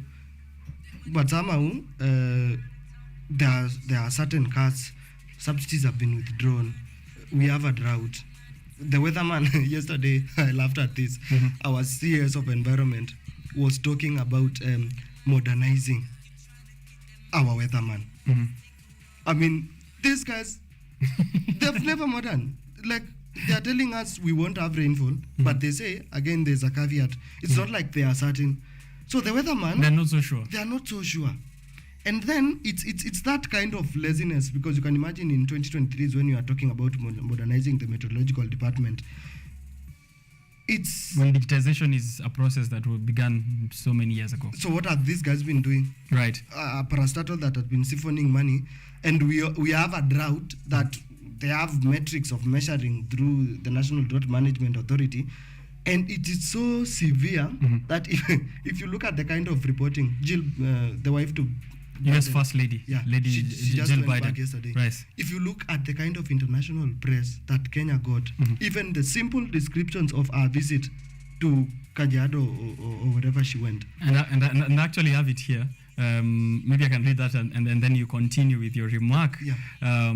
Jill Biden, I'm reading from the Associated Press, yeah? Yes. Jill Biden, U.S. First Lady, Jill Biden got an up-close look Sunday at the historic East Africa drought as she walked along arid land and listened at some Maasai women describe how their children and livestock are going hungry. She appealed for more countries to join the United States to help alleviate the suffering. That's the first paragraph of her visit to Kenya. Yeah. I mean, if you are to sum up the view that is out there of us, and you look at the kind of things we are focusing at as a people, then you wonder seriously, do we have a government or it's a collective of jokers in power? Right. You wonder. Your comment on the drought situation, Benson, as we try and wrap up on this discussion on what has been in the headlines this morning. I really think that even if you're an investor, you're a foreign and you want to invest in a country like Kenya, then you want to look at the reports that are being made about about that country that you want to invest in, then you'll be shaken. You wouldn't want to invest in a country where people are dying of drought. You not want to invest in a country where they say that it's like it's a local fight. No one wants the other. So you're saying this is going to scare investors? Yeah, it might scare investors. It is actually scaring investors. And it will push them away. And what does that mean? That will mean that even you'll not have money as a country. And I think the bills will be very high. Look at the government overspending. Look at members of parliaments. Even there was a report about the likes of Simba Arati. They said that these people, they've been asking for a lot of money. Right. But looking at the developmental side of their counties, there is nothing to show. They're saying for Simba Arati's, for every 1 shilling that Simba Arati receives for development, he receives 93 bob towards salaries and commissions and allowances. What will that tell you as an investor? Right. You're in the wrong country. place to come through and invest. Yeah, the government is a cash cow for people who want to become rich in this country. And they are doing it so well. Yeah? It's I've sent here an image of Jill Biden's visit to my director and producer. Hopefully we can have it on air. I don't know. Wambo, I don't know if you've seen this image. They really like this poverty porn, yeah? It's poverty porn. Yeah, and it's it reminds me of Binyavanga Wainaina and he says how to write about Africa. To write about Africa. Yeah. It's it's the same stereotypical kind of thing. But then again, it comes to a point where we won't even blame them. We have to take some sort of responsibility. Yeah. Because at the end of the day, you have government institutions, and I was so disappointed to even just look at the image of the director of the National Drought Management Authority. A guy seated somewhere along Lorno House in Nairobi. And you also saw the video of Nasra, the comedian, who had traveled to Northeastern. And she was crying at the kind of devastation that people are experiencing there. And if you are even to take it a little further, it's a government that does not care and is not interested in its people. Because the area where you have it's bandit prone, for example, if I'm also to sneak in that as a subject of discussion, is next to the northern frontier districts, which have been historically marginalized right from shifter wars, and now you have a section of northwestern that has now suddenly become bandit prone. And what do? Instead of trying to find lasting solutions, because these people are arguing about pasture and water. If you give them this, they have promised you that something should be done. But you have a whole MP in the name of Kosing saying the silent part out loud, that these guys you only need to give them this. And then they'll be done with it. And that is an MP who has a CDF, which is Reminds me of the comment by the Auditor General that wale wameiba pesa basi wa invest basi. Exactly. Yeah, we've become so complacent with. Yeah, such. like we are so okay with leaders giving us things which don't even make sense. Isn't it crazy that it's been just 7 months? Maybe just to as we close up, isn't it crazy, Benson and Wambua, that it's been 7 months of the Kenya Kwanza government and the kind of complaints that we're making here, and maybe just to follow it up with a comment I saw on Twitter, that they are at level year 3 complaints. Yani hizi shida ni zile tunangojanga zifike mwaka wa 3 hivi, and then we start mentioning billions in scandals and all these problems, but it's just been barely 6 months, man. A collective of jokers with no feelings for the citizens. Benson. I will say these are people who are self-driven with their interests, and if they are to look forward, they should think about the ones who put them into power, or rather the Kenyan or the local mwananchi at large, because the Kenyan is in the picture. And remember, these are people you want to ensure that they are doing okay. These are people who voted for you, and even if they never voted for you, they are still citizens of the country. Right. Yeah. Okay, so that's as much as we could have a look in matters of politics. Read all of these stories, the Daily Nation, the Standard, interesting discussions that we're having here, and also I think there's feedback here I would like to read, so that if there's a comment directed to you guys, you can get to respond on real time. I'm seeing Trevor Alex. I am liking this talk, guys, so thank you very much. Trevor, Fishtown KE, always ready for Tuesday. Great show, Waku, tuned in from the City of Angels. Avush Banadilod, good morning, Biashara Tuesday. Newspaper review, I'm following it up from Kasarani, Nairobi. Enjoying the show, keep up the good work. Fishtown Fishware, now the show is always amazing. Locked in from Nairobi, Kenya. Someone also here said that Wambua wants a Kenya that will never exist. Is that no, you see, all these things. You're in. Do they call it a utopia? Yeah, it's not it's not a utopia. You see, if we have these things are possible. Yeah, these things are possible. But now the people who are supposed to make these things possible are so disinterested. As Ben says, they are driven by self-interest. It's okay. It's human. But at the end of the day, you have a responsibility to care and to be concerned about people who voted you in, and not stupidly or foolishly just anchor yourself with this thing you call power, because if anything we've learned, it is transient. Look at Matiang'i. I mean, it tells you a lot. But so guys, you our politicians, you need to be serious. Wake up. In motion. Give us your A game and help us solve our problems, because as it is, you are only focusing on what gets into your pocket. You seriously don't care about us. Do you think a revolution is looming? Do you think Kenyans are wanasema ati Wakenya watafika mahali watafinya vizuri? Benson alisema Wakenya tumechoka. Yeah. Which is a problem by itself. If we get tired, I mean, I can understand the fatigue and everything, but at the end of the day, you look at me, for example, I am a young father. Would I really want my son to come and grow up in such an environment as is now? And that is why, for me, I would rather, if this is the platform I have, I voice my concern for a utopic Kenya, as the comment was, but it is in that utopia with some sense of idealism that he will have a better life. Right. But now, if I just decide to be tired and focus on my writing and my teaching, seriously, definitely, it will be a problem. So we need to do something as Kenyans. We don't need to wait for these guys, because these guys have been. It's the same old guys. Yeah, same old story. That's true. Same old story. Yeah. I was actually saying it's the Jubilee government part 2, because we just don't have President Uhuru Kenyatta. Yeah, and you can imagine the rest of it is the same. If the part 1 was as horrible, how will part 2 be? I mean, you gave an example of that year complaints in the first 7 months. What will happen in the third year? Says a lot. Right? Says a lot. Here, there's a cartoon that you can have a look at. The Standard, a very interesting one. Hapa hivi wakona, there's a woman in the center. On this left side is President William Ruto, I presume, according to the cartoon. And on the other side is Musalia Mudavadi, right? I think Musalia is concerned about the spouse. Anambia spouse aende kwa ofisi, while President William Ruto anambia spouse aende kuomba. I'm not so sure on the interpretation, but that's how I think I've interpreted. Sijui kama uko na any other interpretation? What's your interpretation of the cartoon? I mean, it's our hypocrisy, basically.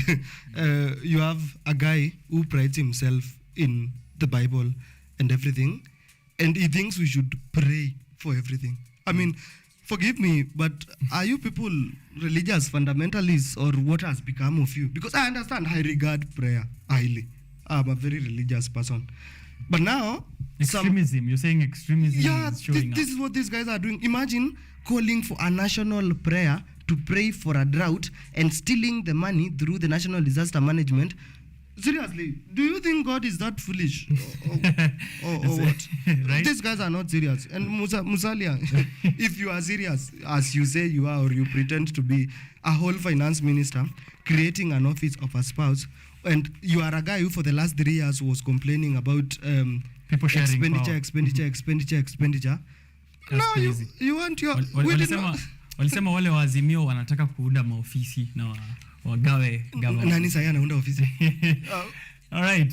We'll get bitter. We'll get way bitter if we continue with this conversation. Lastly, Benson, nataka you annoy Wambua father with the Reds are marching on. Yeah, we should move from politics and go to sports and talk about the great Manchester, as I believe. Remember, this is a team that has not been having any silverware for quite some time right now. 6 years, actually. The last time winning a trophy under the tutelage of Jose Mourinho. But now Erik ten Hag comes into the team. His first 10 months, he delivers a trophy.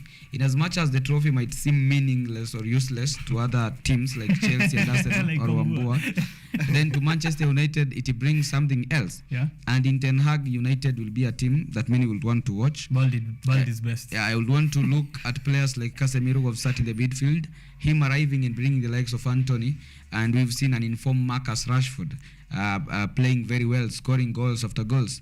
Talk of a team that is in that place right now. Talk of a team that already has won one trophy. Talk of a team that will think in the FA Cup we don't have Arsenal or Liverpool. Then we are talking of a team that would want maybe to win another trophy. Look at De Gea's mentality. He said it's a winning mentality. He expects many other trophies.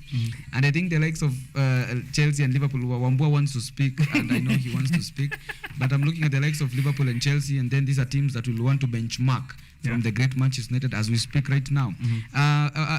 Summing up all this, I will say that Glazer is happy right now. So no Glazers out? You're not saying Glazers out anymore? Not now. Ferguson is still also happy. And passing the mantle over to Ten Hag, then expect a man with a plan to lead Manchester United into success. Right. Yeah. Congratulations, Manchester United, for winning. Bald is best. Title contenders, ama? Tunaweza sema mnajaribu. As a Mancunian, it's okay that you won. Ingeenda Newcastle. It would also been good because Man City, the team I support, our cousin from you received something. Yeah, is in Newcastle, so they won something. But I mean, well played, Manchester United. Your suffering might be coming to an end. 6 years without a trophy. It's a long time. It's a long time. Still, the journey continues for a major trophy because it's still not a. It's only 500 grams. Yeah. You shouldn't a win is a win. But a win is a win. A win is a win. AFC, we understand you. There's no problem. There's excitement of winning a trophy after 6 years. We understand. Yeah, you understand. You've gotten used to this thing. We win every season. We've been winning every season. We are used to these things. Yeah. Bald is best. But it seems Manchester United is making a comeback, and I'm hoping that this, when I speak about sports and we talk about EPL, I always hope that we can eventually translate this to the local football scene. Yeah, fans watokee tukue na more excitement as we are with EPL matches. With Ababu na Mwamba. Tukatai ulitupea sports act, but seriously, labda ufungue TikTok moja safi, you dance your way out to a government position. It's a long way for us. There's no way you're gonna make it there. Yeah, but we hope for the best. We hope for the best. But Babu, let's not go there Babu way, because I'm a bit bitter with that one. Last word. I think I'll have Benson do it. Yeah, Benson, please read us the quote there on the last page of the Business Daily as we wrap up this section. The Business Daily, the last word. This is John C. Maxwell. He's the best-selling author, coach, and speaker, who says that people change when they hurt enough that they have to change, learn enough that they want to change, receive enough that they are able to change. I will repeat: people change when they hurt enough that they have to change, learn enough that they want to change, and receive enough that they are able to change. So you can change whether you either you hurt or you learn or you receive. Which one mnadhani tumefika Kenya? We are hurt. Are we hurt enough? Ama hatuja learn enough? Yeah? We are still hurting. We are still hurting and we are still learning. And we've received nothing. Yeah? We have not received enough. And we have received nothing. Received nothing. Yeah, hopefully. Arab Spring. Quite sure happen already. Yeah. Thank you very much, Wambua and Benson, for creating time for this morning and the discussion. I'm hoping that in the future, then, Tena shall have this awesome panelist with us here. Hopefully. Yeah. All the best in your teaching. How is it like in the upper side of Kenya? I will not quote what tabloid, but they called it. Let me hear your comment first before I make my remark. Somali is a nice place. Don't believe what I know. I'm in a media house. Don't believe what the media is telling you. Don't believe the media. Yeah, I mean, I'm pro media, but on this case, I feel like there has been some misinformation about Somalia and how it is, and I'm actually enjoying there. I know I might have a couple of my students watching me right now, but yeah, we are coming back for the next semester and. Happy Ramadan. All right. Good work there. Good work there. And all the best. Thank you very much. All the best to Benson. Asante sana for making time for us. Thank you also. I think I should conclude by telling the viewer that if you want to make the world clean, then start by sweeping your front yard. Then the rest of the world will be clean. Kelvin Benson. Till next time. All right, Biashara Tuesday takes a short break. I'll be right back with conversations on business. Remember, hashtag Biashara Tuesday on all social platforms. We're coming back to hear what you have to say about business, the developments, and also to have a discussion on agriculture and what is it about. You want to find out? Stay tuned.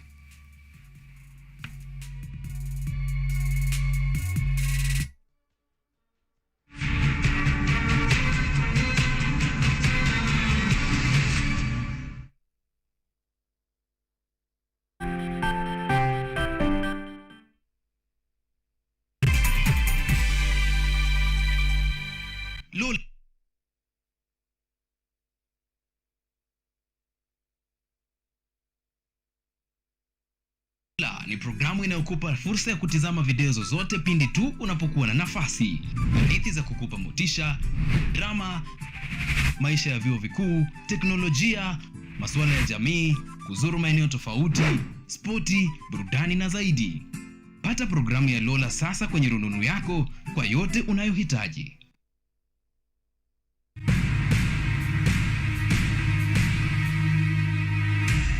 A loving husband and father. Nothing is too good for my daughter. An ambitious businessman with a dark secret. A girl with a whole life in front of her, plunging into a marriage that she did not choose with the wrong man.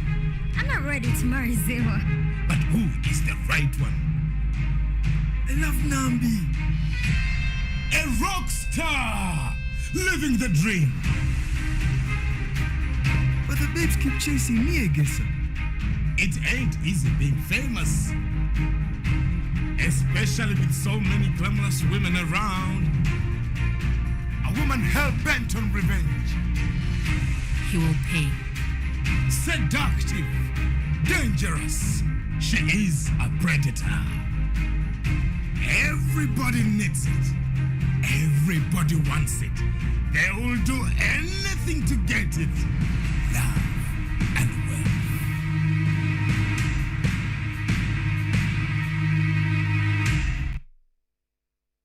My name is Grace Vihenda. I lead the Kenya Airways Fahari Innovation Hub, and this center was set up to support our strategic objectives of contributing to the sustainable development of Africa. One of the projects that was born out of this innovation hub and really progressed and developed and has become a subsidiary of Kenya Airways is the Fahari Aviation. So we realized plastics, since plastic is a byproduct of crude oil, we can actually reverse the process and create fuel from the plastics. Kurunzi ya kilimo huimarisha afya na uchumi endelevu katika jamii ni msingi mkubwa wa kipindi Boresha Kilimo.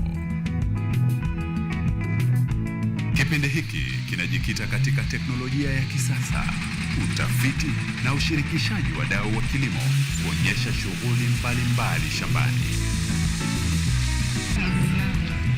Kwa suluhu ya utoshelevu wa chakula, tazama Boresha Kilimo.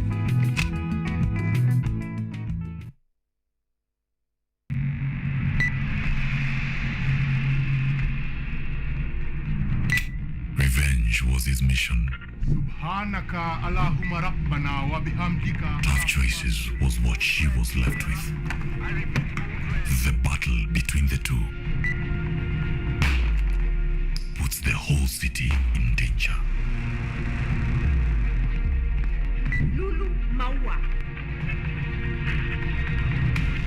Nothing changed. I will do it myself. I've seen the injustices and the prejudices that the blind face in this our world.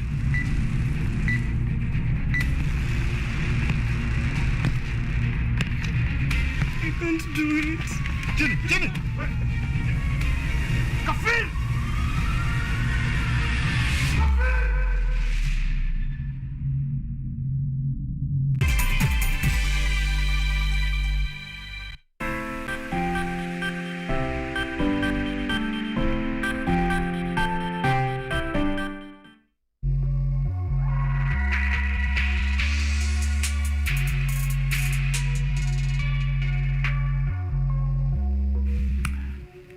All right, Biashara Tuesday is still on air, and a lot of people are tuning in. George W. Mapesa, the following the show. Nasema kazi mzuri, keep it up, G. Ann Odida, we are not hurt enough. Laughing emojis. You're loving the show. So she's saying Kenyans are not hurt enough to a point where we learn now and move on from what problems we're currently facing as a nation. We have had a detailed discussion with two amazing gentlemen, that is Benson, a political analyst, and also Wambua, who has been here before, a political analyst, a writer, and now lecturing at the University of South Somalia. I hope I didn't butcher that. University of Southern Somalia. University of Southern Somalia. He's a political scientist and now lecturing English at the University of Southern Somalia. We've just had a conversation on the various developments in the world of politics. Locally here, splits from the side of Kenya Kwanza, from Azimio, comments from the government, comments from the opposition, and also issues that are happening in the country regards to drought and also other issues of economy and the cost of living. So we're now going to be having another discussion on agriculture. Remember, we talked about drought, and my panelists here were very bitter in how the government is not prioritizing or focusing on alleviating the situation of Kenyans who are suffering in 23 plus counties. And this is going to be in more counties, as the weatherman now says that dry spell is set to continue in the next few weeks. So as the dry spell happens for more Kenyans, we are not seeing any relief or any permanent solution coming out of our Kenya Kwanza government. We're going to have a discussion here with a stakeholder in the agriculture sector, who is the managing director of the Kenya Farmers Award. Bwana Anthony Murigu will be here on set with me to discuss what the Kenya Farmers Award is doing to help farmers, what kind of impact they have, and also some tips that you can take in this dry spell season for yourself and your family. If you're in a county that is experiencing drought, please send us your message and tell us what you think could be done by the industry and also by the stakeholders to help alleviate that situation as we wait for the government, because clearly that help from the government is not coming anytime soon. Biashara Tuesday, taking that break again, and then I'll be back with my guests, so don't go too far.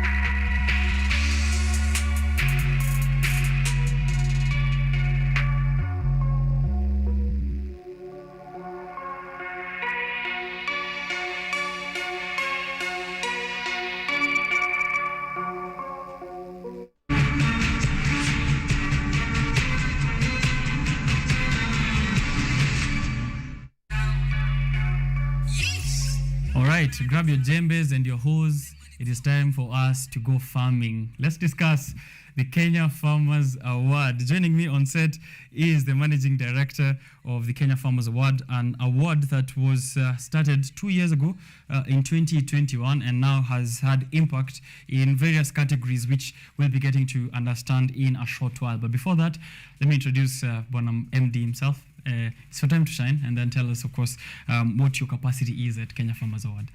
Okay, thank you so much. Good morning to the listeners. My name is Anthony Murigu, the CEO and the Managing Director, Kenya Farmers Award. It is actually an award that recognizes the farmers who are doing exemplary in the agriculture sector. We not only recognize farmers, but we also go an extra mile of recognizing the value addition. We also recognize the industries, people who are actually doing adding value to that agriculture product. And we also go to an extent of recognizing the counties that are actually funding the agriculture sector, because we are looking at it in terms of we want to end the drought in our country. And how can we do it? We can only do it by joining the Kenya Farmers Award. Right. You're saying that you are recognizing, of course, farmers, agriculture industry, value addition ventures, everyone else who's doing an exemplary role or who's doing something exemplary in the agriculture sector. Yes. I've looked at your categories, 16 categories, yeah? Yes, we have. What range of awards do you do in these categories? For these 16 categories, we have some trophies that we do to farmers, and we offer the farmers, we offer the limelight to these farmers, and we try to look on how can we do partnership and how can we expose these farmers to funding. Remember, there was a lady who was given 44 million Kenyan shillings in US when doing value addition to coffee. So we are looking at it for the farmers who are in Kenya. How can we be able to expose you? How can we give you that mileage so that you can also get those funding and be the farmer that you want to be or that you aspire to be? Right, yes. And that's great. I'm seeing here the categories, of course, on the award scheme, the Kenya Farmer of the Year, yes. Kenya Youth Farmer of the Year. Let's begin with those two. How do you get to know who's the Kenya Farmer of the Year and who's the Kenya Youth Farmer of the Year? Are there submissions? Do you get to visit their farms, or how's the process like? Okay. So the farmers normally submit. We have a platform online, thefarmersaward.co.ke, where farmers submit what they are doing in our online platform. And how we do the vetting process, we come and we check what you are doing in the farming. We also do some check on how well are you keeping your record. Remember, for any business, record keeping is very vital. So as a farmer, remember, farming is a business. So we look at how good you are keeping record, and also we look at how are you impacting the community or the society. How many people have you made the farmer that you are? Right. And you've mentioned rightfully there, of course, a Kenyan who got a deal with Shark Tank. Yes. And her name, Margaret Nyamumbo, is the founder and CEO of Kahawa 1893, yes. an African coffee which is exporting this to the United States. And she was featured on that reality TV show Shark Tank, where she persuaded one of the judges to purchase 5% of Kahawa 1893 for yes. how many millions you said? 44 million. Right, that's just 5% of her company. She's adding value to Kenyan farmers who are growing coffee, might not be realizing the profits as needed. And it's something that you've mentioned there, which is important. Is this a big problem with farmers in Kenya? Being exploited along that chain and not receiving the necessary benefits from their farm. Okay, I'll just talk about coffee farming. I'll talk about what Museveni was saying the other day. He was saying that in the coffee sector, we have, I think he was talking about coffee sector generating around $400 billion. But the farmers, the amount of money in the world that reaches the farmer is around $25 billion. From That's 400 small to 25 billion, meaning that there are some exploitation. So when you are looking at it, we are looking at how can we be able to add value to our coffee. We make the coffee value added, and you can be able to reach to the customer direct. Right. Okay. Also looking at Africa, remember that $25 billion he was talking about the worldwide. Africa, we only get around $2.4 billion in the coffee sector. Just to distribute within the many farmers who are propping up a $400 billion industry. Yes. That's very unfortunate for the farmers. There is a very big margin. Right. So for the farming, if you want to get the money, or if you want to get the value for your farming, we need to explore more and try to do the value addition. Okay. And that is why sometimes when I look at, I was also listening to Moses Kuria the other day on TV. He was talking about one county having at least one product through the industrialization process. So every county should at least have one factory that is value adding agriculture product, which myself I support. It will impact the farmer. It will make the farmer earn more from the sector. Because now we are reducing that chain. Because if the factory is just within the county, it means you do not have to involve middlemen, transporters, and so much and so forth, so that you're losing money all along the way. So now, the Kenya Farmers Award, what kind of impact have you had on the farming sector now that we've spoken about, or the agriculture sector, sorry, now that we've broadly spoken about it? Actually, the last time that we earned, several youth were almost giving up in the farming industry. And when we came up with the Farmers Award, the youths that we recognized during that time, actually, currently, they are doing very well. They actually increased their energy or their synergy, such that these youth, they are now be able to generate an income. Actually, currently, they are generating more than 1 million per year. An income of more than 1 million, which means that we are also empowering the youths. We are also empowering the community. Remember, once we have a farm that is generating more than 1 million per year, you are talking about creating employment. So remember, in Kenya, we have a problem of employment. And the only way to mitigate this is only empowering people to join this farming sector. And just to talk about, when we are looking at history, or during the colonial period, we were talking about agrarian revolution. Agrarian revolution was looking at having quality agriculture and also having factories that do the processing of this agriculture product.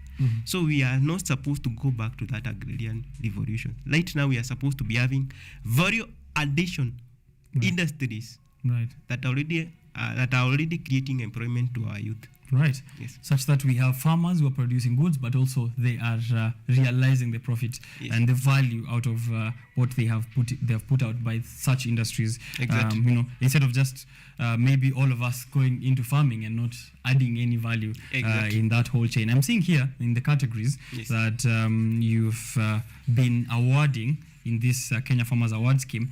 And interesting enough, there are others which are not farmers. I see but before others which are not farmers, you've picked a couple of farm producers. See Kenya Rice Farmer of the Year, Kenya Horticulture Farmer of the Year, Kenya Bee Farmer of the Year, Kenya Tea Farmer of the Year, Kenya Avocado Farmer of the Year. What informed in the picking of the specific commodities that are in this list? When looking at some of the sectors that contribute greatly in our economy, we are looking at coffee. Coffee is one of them. We are looking at tea. We are looking at rice is also another upcoming product. We are also looking at the dairy sector. The other upcoming sector that is mostly done by the youth, it is the poultry. So looking at those sectors, we are looking at sectors that are generating a lot of money within the economy. And also, when you are coming and maybe focusing on the beekeeping sector, we are looking at the drought-prone areas or the ASAL areas, the arid and semi-arid areas. So when looking at the bee sector, we are looking at empowering those people in the ASAL areas. So you pick specific commodities which bring the most value to the economy and empower people to create more jobs within those. Exactly. All right. That is a very great move there. And now that you've mentioned drought, I think it's important that we also talk about it. It's a current 5-year high in Kenya, and the mitigation efforts from the government are very minimal. Individual efforts here and there, and as we've said, of course, trying to empower people to also try and to empower people to empower themselves, right? Yes, to become farmers and also get value on their own instead of waiting for this kind of relief food. Is there a way that maybe you feel the government can partner with organizations such as yourself or farmers and ensure that we are reaching into more of these arid areas and solving this drought and famine situation? Yes, there are so many ways that the government can do. We I was also listening to the Zimbabwe president. He was talking about the Zimbabwe economy in the agriculture sector. Zimbabwe was importing wheat from Ukraine, was 100% dependent on wheat from Ukraine. But the president came and sat down with the stakeholders. They had a discussion on how much wheat is required by Zimbabwe. So the Zimbabwe president went ahead and created an irrigation scheme that will make sure that Zimbabwe will be able to produce the wheat that is required by his country. So currently, as we are talking, Zimbabwe is not importing wheat through that irrigation scheme by producing their own wheat. They are even currently thinking of exporting the wheat from their country. We also look at fertilizer. The president of Zimbabwe sat down with the stakeholder. Zimbabwe was also importing fertilizer from Russia.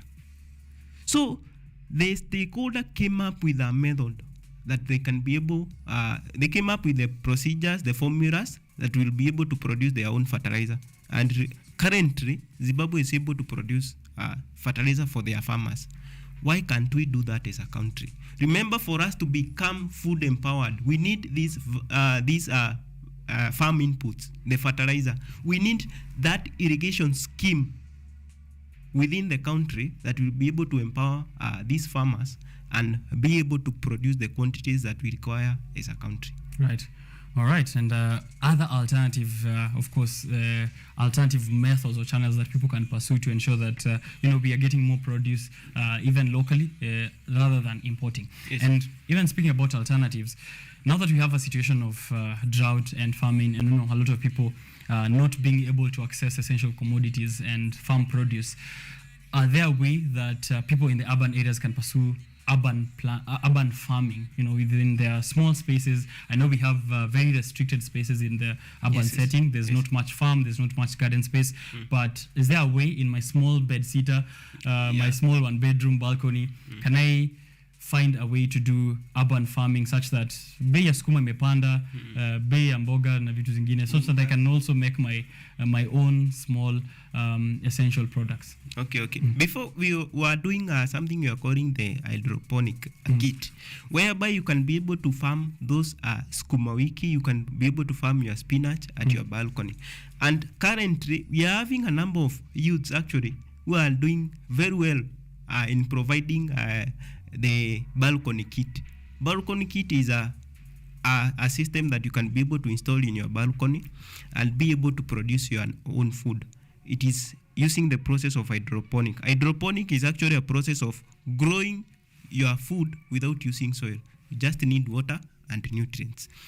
So for those people who are having the kitchen garden, you can employ so many things. There are some sacks that are being used whereby people just install and you can grow a number of vegetables just from your small space from the kitchen garden. Yes. True.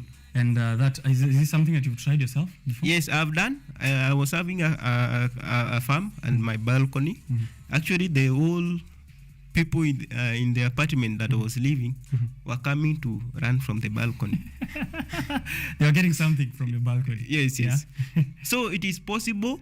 It is possible to utilize that small space within your balcony. You can be able to do some hydroponic. You can make yourself, make it yourself, or you can buy from people providing the hydroponic kit. Right. Yes. Now, having a look at also still the categories that you have here, as I'd mentioned earlier, there's categories on farming and farmers, but there's others which are not in farming. I'm seeing here the Kenya Agri-Media Personality of the Year. Could you tell us a bit about that one? What is it about? Actually, remember when you are talking about agri-media, these are people who are making impact in the agriculture sector. The people who come to cover your story, who exposes you to the limelight, they play a key part in the agriculture sector. For you to get that motivation to be able to do the quality farming or to be able to reach your mileage, there is a person next to you who comes to cover your story, who comes to also make sure that these other farmers can be able to learn from you. It is the agri-media. That is why these people, they also play a key role in the agriculture sector. I get it. Yes. All right. Now, this Kenya Farmers Award, is this already happening this year? I know it's an annual award, or are we past the awarding date? No. We are currently we are doing the final touches. We'll be doing it next week on 10th March at JKUAT. For the farmers who are actually willing to come and learn. Remember, for the those farmers that we are recognizing are actually seasoned farmers. Some of them are very seasoned, and they have learned a lot in the process. So farmers who are upcoming, you can come and learn. Remember, during the Farmers Award, we are also having something we are calling agri-innovation. We are talking about innovation.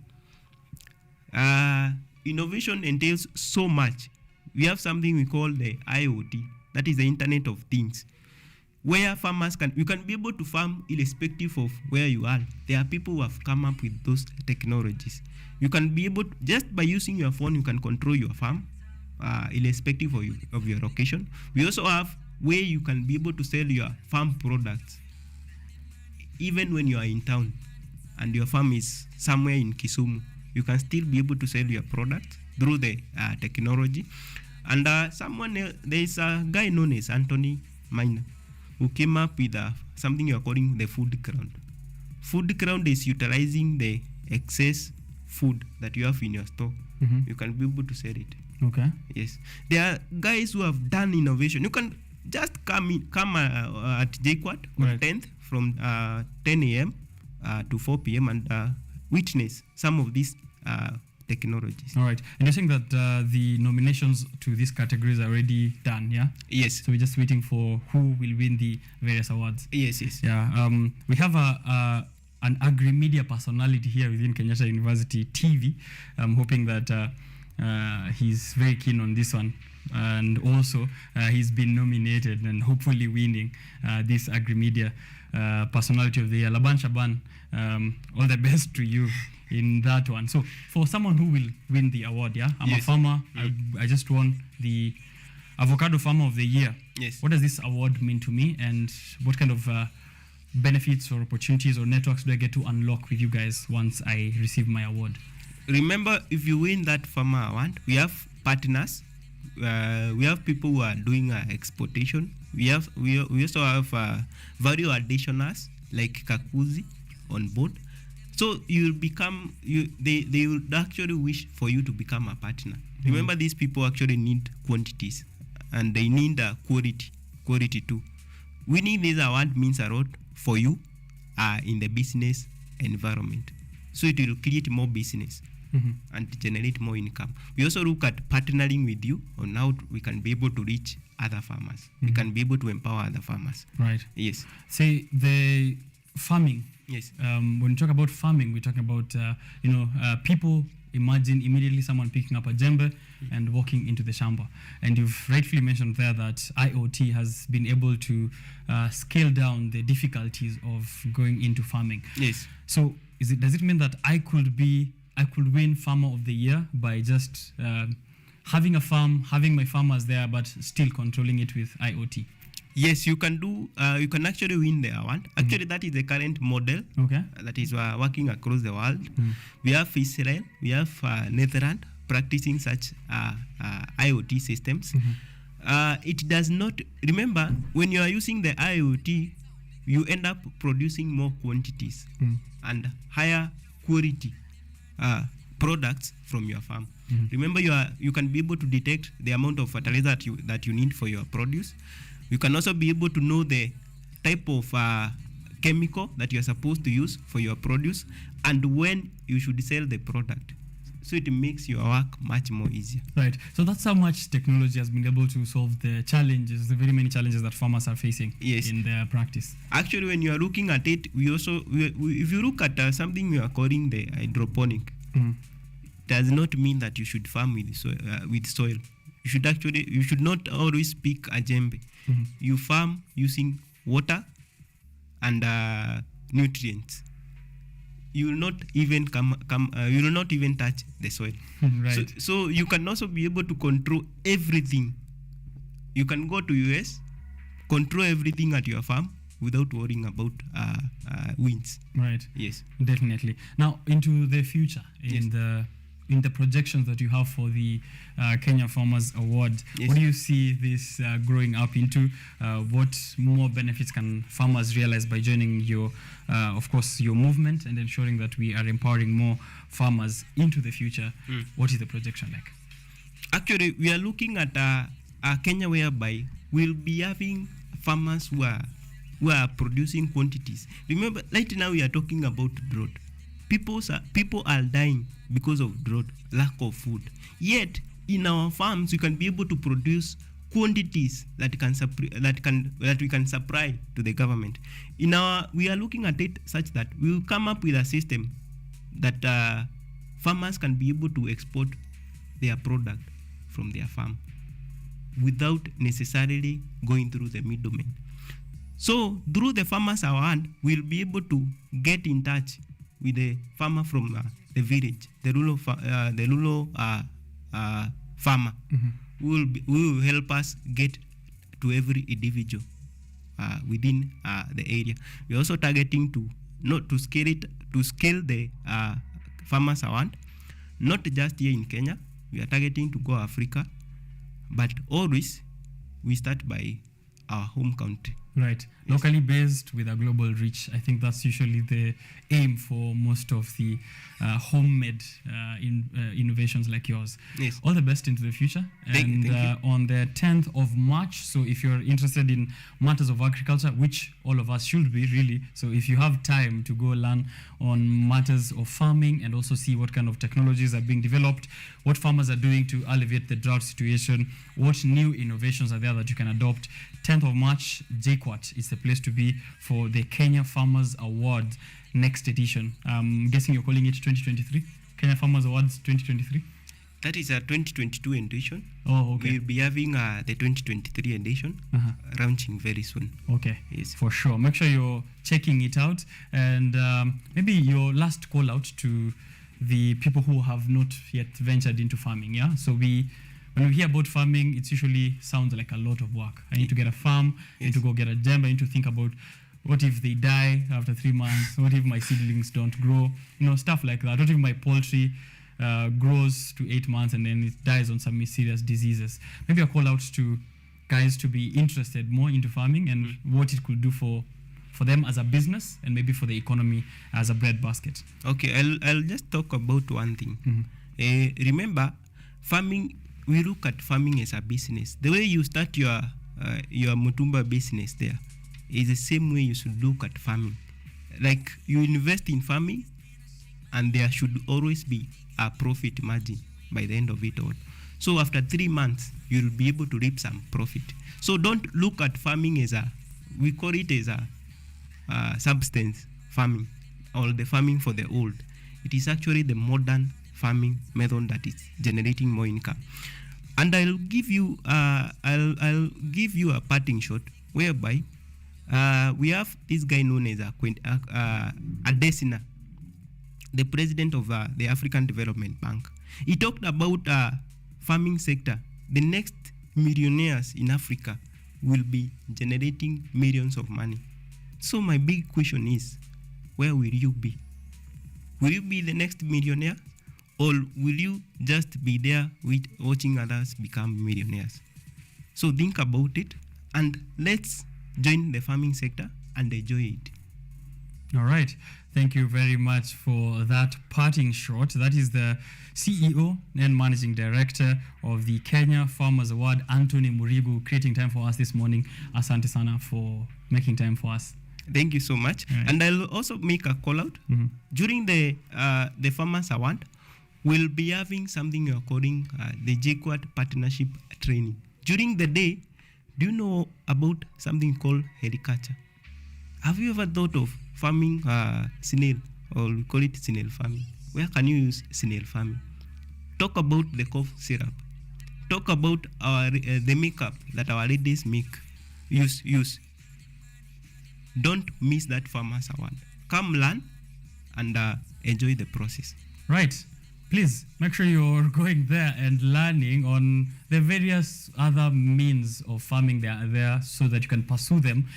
In case kama hauko interested in avocado, tea and coffee, there are so many other things, including snail farming, as you said. And as you prepare for the Kenya Farmers Award, look up Boresha Kilimo, which is done by one Laban Shaban. Boresha Kilimo is a program here on KUTV where you learn on the various farming methods, practices, and also other things that you can get to inculcate into your cultivating and other farming practices. So check out Boresha Kilimo by Laban Shaban.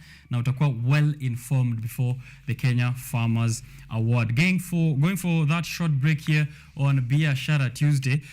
Rounding up these conversations with a news update from KUTV Rise today on what has been developing in the world from the past 24 hours, especially last night's bulletin, and then we can get to more of business. Still, talk to us on the SMS/WhatsApp numbers on our live stream. I'm seeing more comments coming in, so I'll be reading those when I am back. Do not go too far.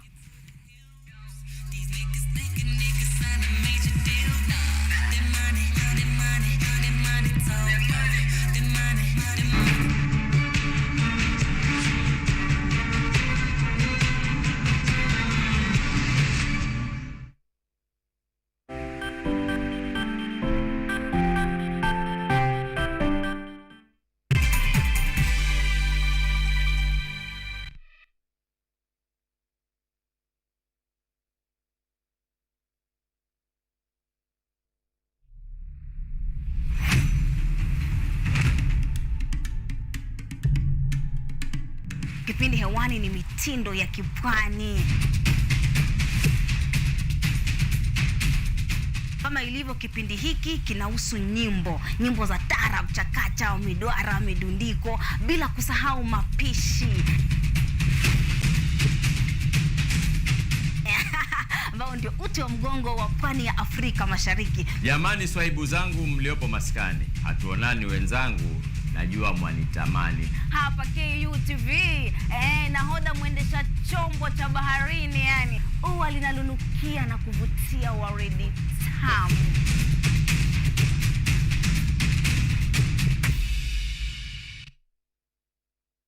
Welcome to Children's Corner. Welcome to Children's Corner. Children's Corner.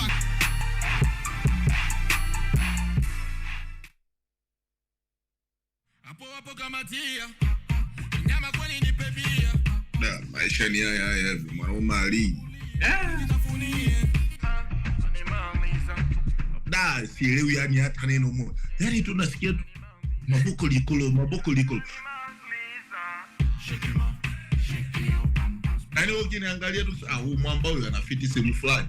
Wewe ni wewe inakaa.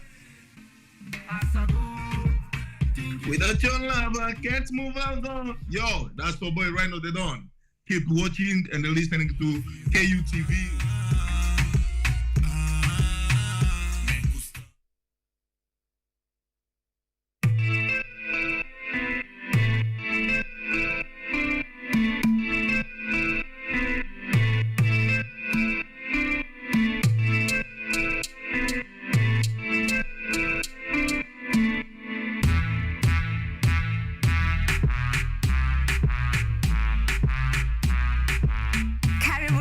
To the Church O'Clock Show. I'm your host, Esther Becky. And my name is DJ Tero. We start you off with a word of prayer and get you started with a live transformational worship experience.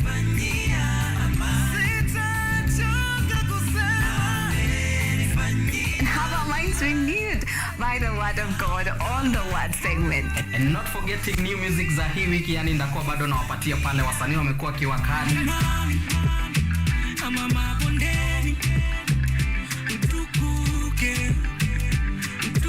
So make sure manzo tune in because zitakuwa zina flow pia pale mixes kwa wingi, yani zitakuwa zina come through, and pia performance yani from our gospel artist hapa on Gospel Art from 7 to 10 a.m. only on KUTV.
Biashara Tuesday is still continuing with the broadcasting. Thank you very much for keeping it here at KUTV Kenya Rise Today. My name is Richard OKENYE. I have been your host since we began the show, and I'm seeing your comments, so it's important that I also recognize your presence in the show. Ashley Asachi, good morning, Richard. Watching live from home, Huku Ngong Road. Asante sana, say hi to the people of Ngong Road. On Twitter, maybe just quickly mentioning the people who are checking out our broadcasting here. I see Zena, Abu, MK Nora, David 94503, many numbers there. Alex Gishana, Maite Jones, also checking out our Twitter interactions here. Of course, guys who are tuning in as well on Facebook and YouTube. I'll be getting to those comments, but we just had a conversation on farming, and the Kenya Farmers Awards is taking place 10th of March at JKUAT ground. So if you want to see the innovations that farmers have been up to, what kind of solutions they are coming up with for the situations we are facing in the country, go check them out and also learn a few things that you can get to adopt in your farming and practices of agriculture. That was the MD, founder and CEO of the Kenya Farmers Award on air with me just a few minutes ago. We'll be uploading that conversation with Anthony Murigu sometime later on our YouTube channel, so you can check that out. Earlier, we had a conversation, a panelist discussion on the newspaper headlines this morning with Wambua Muindi, who's a writer, political scientist, and lecturer at University of Southern Somalia, and also Kevin Benson, journalist and political analyst, touching on various key issues in the world of politics and also a bit into business and a bit of sports there at the end. That was an insightful conversation that we had. Of course, young people who are at the forefront of providing solutions and asking the government to listen to what they have to say in terms of implementation of policies. That's what we do here on Biashara Tuesday. We not only complain, because we have to complain, but we also provide a few solutions that we are hoping government agency can get to pick and implement. Right now, just having that roundup, as I promised, to see what has been developing, and also that does inform business. So, of course, Biashara Tuesday cannot be Biashara Tuesday without the information we are receiving from global politics and global economy. So that's what I'm bringing to you right about now. Continue giving me your feedback and your reactions to those conversations, and then I will read them once I'm done with the update. So don't go too far.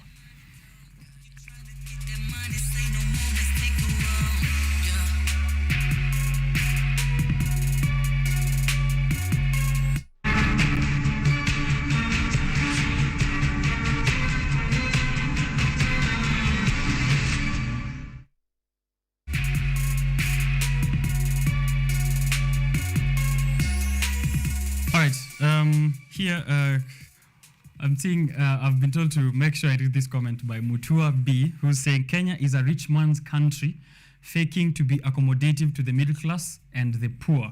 Literally, we are all immigrants in our own country. That is Mutua Brian reacting there on Twitter. And of course, this has sparked more reactions that I'll be reading after. So continue sending in that feedback. I see there's more to talk about in a short while. But before that, a section of religious leaders in Kajiado County has strongly condemned the Supreme Court ruling permitting the registration of National Gay and Lesbian Human Rights Commission as a non-governmental organization, an NGO. The religious leaders faulted the ruling, saying it contradicted existing laws on same-sex association and that it was against religious, cultural, and moral values. Following the Supreme Court of Kenya ruling that the National Gays and Human Rights Commission be registered as a non-governmental organization, a section of Kenyans have condemned the ruling, with religious leaders now weighing in on the matter, saying the church and the nation should stand firm against homosexuality. In Narok County, Bishop Nicholas Ndavi of Word of Faith Churches reiterated that by allowing homosexuality into the country, the future generations will diminish should same-sex relationships be condoned. He said Kenya is a Christian country and that President Ruto should reject it. We need to stand firm and say no to this kind of idea that is being imposed in our nation. Yes, we know people want freedom, but it is good to value what we call the standards and the values of the culture. Bishop Ndavi called on Kenyan political leaders to join the church in condemning such behaviors as they were uncouth and has been used as business. He also called on the government and parents to be keen with youths in the country, since most of them are engaging in drugs, and this even can make some youths get this relationship due to influences of these drugs. We want to request the government to be so much on alert on this area of drugs in our nation, because these kind of things, they are also contributing almost 90% to what we are hearing. The Supreme Court on Friday last week ruled that the NGO board's decision to bar homosexuals from forming recognized groups is discriminatory, stating that despite homosexuality being illegal in Kenya, members of the LGBTQ community still have a right of association. The ruling now gives members of the LGBTQ the power to seek formal recognition by the Non-Governmental Organizations Coordination Board. All right, so yesterday, President William Ruto received the report of the tribunal appointed to consider the petition for removal of former commissioners Juliana Cherera, Francis Wanderi, Irene Masit, and Justice Nyangaya from office as members of the Independent Electoral and Boundaries Commission. This is having considered all the evidence tendered and the requisite laws. The Mushelule-led tribunal is satisfied that the allegations of serious violation of the Constitution and other laws and gross misconduct have been proved to be to the required standard and qualify a recommendation for the removal from office of the Commissioner Masit. The other three commissioners had resigned before the petition hearing following their suspension by President William Ruto on December 2nd last year. The suspension followed a recommendation by the National Assembly's Justice and Legal Affairs Committee, who cited violations of the Constitution, gross misconduct, and incompetence of the four ousted commissioners. Excellency, the findings derived from the investigations have satisfied the tribunal that the allegations of serious violation of the Constitution and other laws and gross misconduct have been proved to the required standard to qualify our recommendation for the removal from office of Commissioner Irene Cherop Masit. Congratulations for discharging that responsibility. And it sets a new standard for public officers who serve either in constitutional offices or other offices, that we are all subject to the Constitution, and that none of us is above or above the law. So elsewhere, 4 people suspected of stealing drugs worth 2 million shillings from Muranga Level 5 Hospital have been arrested and arraigned before a Muranga law court. The 4, Anthony Nganga, Ann Nyawira, Frida Wangeshi, and Linus Mureithi, were arrested on Friday after Nganga was found with drugs in his car in Muranga town. Nganga was taken to Muranga police station where he was interrogated and named the other 3 suspects who he said supplied him with the drugs.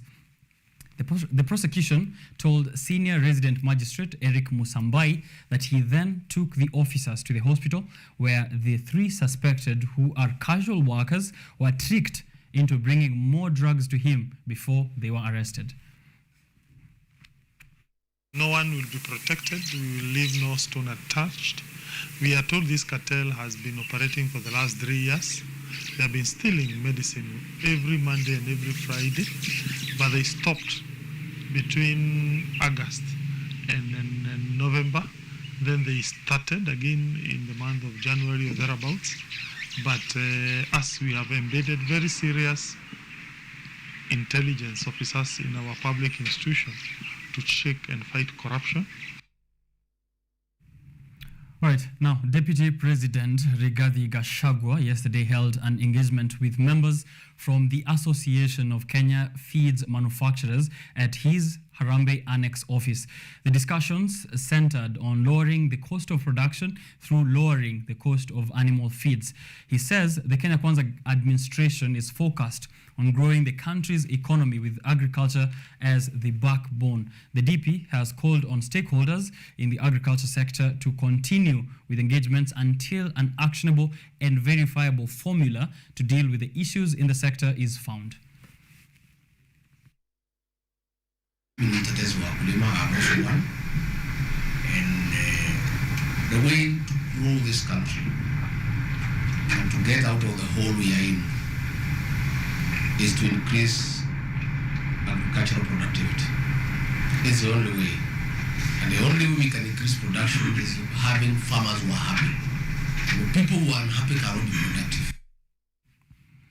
All right, now the National Environmental Management Authority, NEMA, together with the national government, will embark on an exercise to identify wetlands in the larger Gusii region to protect them as well as mitigate environmental degradation.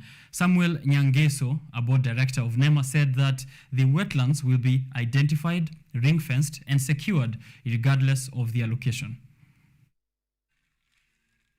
In its effort to implement President Ruto's directive on intensification of tree planting and protection of water sources, the National Environment Management Authority, NEMA, plans to identify and secure wetlands in Kisii and Nyamira counties. While visiting various wetlands and water sources in Kisii and Nyamira counties, the Board of Directors for NEMA, Samuel Nyangeso, noted that in partnership with the national and county governments, NEMA will identify the wetlands and secure them irrespective of where they are located. Tutashirikiana pamoja na NEMA ya county na pia county ya Kisii na county ya Nyamira. Tumesikizana sisi wote. Wataungana pamoja ili tuweze kujua sehemu hizo cheni ziko wapi, na sisi kama NEMA tutashikiana pamoja tuweze kuziweka sengenge, tuweze kuziprotect na tuweze kuambia wananchi ni kipi ambacho kinahitajika kupandwa. Nyangeso also accused road contractors of removing maram from the roads and abandoning the quarries, which he said are dangerous and have caused deaths of both human beings and animals. He further warned that the county government together with NEMA will deal with those involved. Kwa hivyo kama shirika letu la NEMA tumekwisha patia wao rahani wote, wale ambao ni makontrakta na wale wote ambao wako na mashamba wamepeana. Ikiwa akuambia contractor huyu ambaye amemuuzia kwamba aweze kurudisha hiyo mchanga, basi karibuni serikali kuu pamoja na NEMA na county itafika kwake. The Environmental Conservation Organization also donated a water tank, foodstuffs and sanitary towels to needy children at an orphanage in Mborogo who are grappling with lack of water and food. The head of the orphanage, Evans Nyamari, thanked NEMA for their donation and further urged well-wishers to help them feed the children, especially in the drought season. Hiki chakula ambacho kimeletwa siku ya leo na NEMA kitakuwa cha msaada mkubwa sana kwa hawa watoto. The move by NEMA is expected to mitigate environmental degradation as well as reduce water shortage and destruction of trees. Ruth Wanjiru for KU TV. Now, to a sad story in the case of drought and famine. In the wake of prolonged drought that has hit the country, Narok town residents have been forced to dig deep in their pockets to buy water as rivers around that area are drying up. Following the wanting situation, the Water Resource Authority has barred farmers from getting water from the rivers, citing that the water levels are in the alert stage and usage should be regulated. The residents of Narok town have decried the water shortage that has hit the town for 2 weeks following the drying up of rivers that has forced them to buy water at higher prices. Water traders in the town narrated that they have to travel approximately 2 kilometers to fetch water, wait on long queues and sometimes go back without the commodity. Tunachota na mbao tunauza 40 na hii kiangazi imezidi ikiendelea hivi maji itakuwa na 40, 50, 60. Sisi tunaamka saa natosha saa 10 tunapaka laini hapa. Sasa inabidi tulikuwa tunauza hii maji 15 bob. Sasa tunauza 20 juu unaenda tribu moja unakosa. The Resource Water Authority Board Chairman Isaac Ool said that the water levels are in the alert stage countrywide as 90% of the rivers are not flowing following the dry spell being experienced in the country. Kool also barred the farmers from obstructing water from the rivers, citing that once obstructed, the people living downstream would benefit from the water. Almost 90% of our rivers across the nation are actually at that red level, where now the environmental flow of rivers is completely cut out. Rivers are not flowing, na hapo atukubali obstruction ya maji ifanyike. The chairman of the Narok Water and Sewerage Company, Moses Somante, said that the company will be forced to regulate water in the town so that all residents living in different estates can benefit from the little water available. In support, the county commissioner Isaac Masinde urged Narok residents to avoid water wastage and properly use the little water they have in this dry season. We are going to try all the ways possible ndio muweze kupata hiyo kidogo, lakini tunaomba tafadhali muweze kutumia kwa njia mwafaka ndio tuweze kuendelea vizuri. We are going to regulate supply ya maji kwa kila mtu within Narok town, na ile ambayo utakuwa umepata we ask wananchi to use it properly. Watumie wakijua kwamba kuna upungufu. This happens as cases of water and food shortage continue to rise in the country as a result of the prolonged drought. Ruth Wanjiru for KU TV. All right, so rains are expected in Lake Victoria Basin and parts of Rift Valley region in the next few days. The Met Department says this, and the rest of the country will continue to experience that dry spell. So it's going to be sunny and dry for the rest of the weeks, apart from the Rift Valley region and parts of the Rift Valley region actually, and then the Lake Victoria Basin area. So that involves from the regions all the way from Kisii to Kisumu in the Lake Victoria Basin. We'll be expecting rains in the next few days. So if you're traveling to those areas, if you're planning anything, have that in mind. Today, it's going to be a high of 28 degrees Celsius in Kiambu County, and it's going to be partly cloudy, but there's no rain expected, so keep your hopes a bit low. On to some bits of positivity. Murang'a County Housing Director Wilson Irungu has affirmed the county's plan to make houses affordable for the youth in the county and to put land grabbers on notice. The county has set aside 4 pieces of public land for the project that will see youth in the county benefit with employment as well as acquiring the affordable houses at a lower cost after completion. During a one-week trade exhibition held at Keno in Murang'a County, Wilson Irungu, who is the Murang'a Housing Director, affirmed plans to roll out the affordable housing program, which he said is set to benefit youths as well as address the biting shortage of houses for civil servants in the county. So serikali iko na mpango ya kutengenezea civil servant pia manyumba ambayo civil servant watanunua, ile pesa wangekodesha nayo ndio watakuwa wanalipa kama mortgage, The director hinted that civil servants, especially those working for the national government and county government, were facing housing crisis, saying they have no place to stay. He, however, said the program was timely, but hinted that a few disgruntled elements were salivating for the government land. Mwito sana shamba yote ya serikali mtu asidhubutu kuchukua, sababu hapo ndio serikali itakuja kujenga, so watu wasichezee shamba za serikali. Irongo further said his department had embarked on training the youths on how to use interlocking bricks making technology known as hydroform, which has the potential in sealing the house gaps in the developing economies, Kenya being no exception.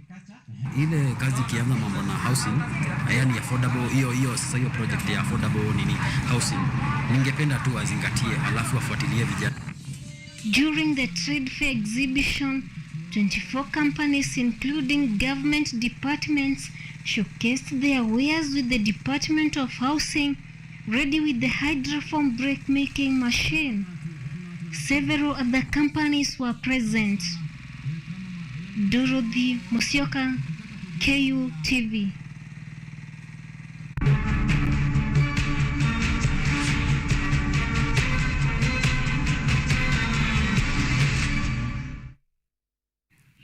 All right, I think that now brings us to the end of the updates here on KU TV Rise Today. That's as much as we could compile as a roundup of what's been happening in the world in the past few hours, and also, of course, that's going to be developing in the coming days. Follow KU TV's broadcasting primetime news, mizizi ya habari, utaweza kuwa informed a bit further than what we have done here on Biashara Tuesday. But thank you very much for tuning into this show. This has been a great, exciting business show where we've had a discussion on a various range or a broad range of topics, from agriculture to politics to technology to the economy. It's important that we have a look at all these aspects that influence our economy so that we can find out what kind of solutions do we come up with as the youth, instead of just always waiting for relief, or, as we still wait for relief and push for the government to implement policies that are favorable for business and for young people in this republic. It's important that we also have a platform such as Biashara Tuesday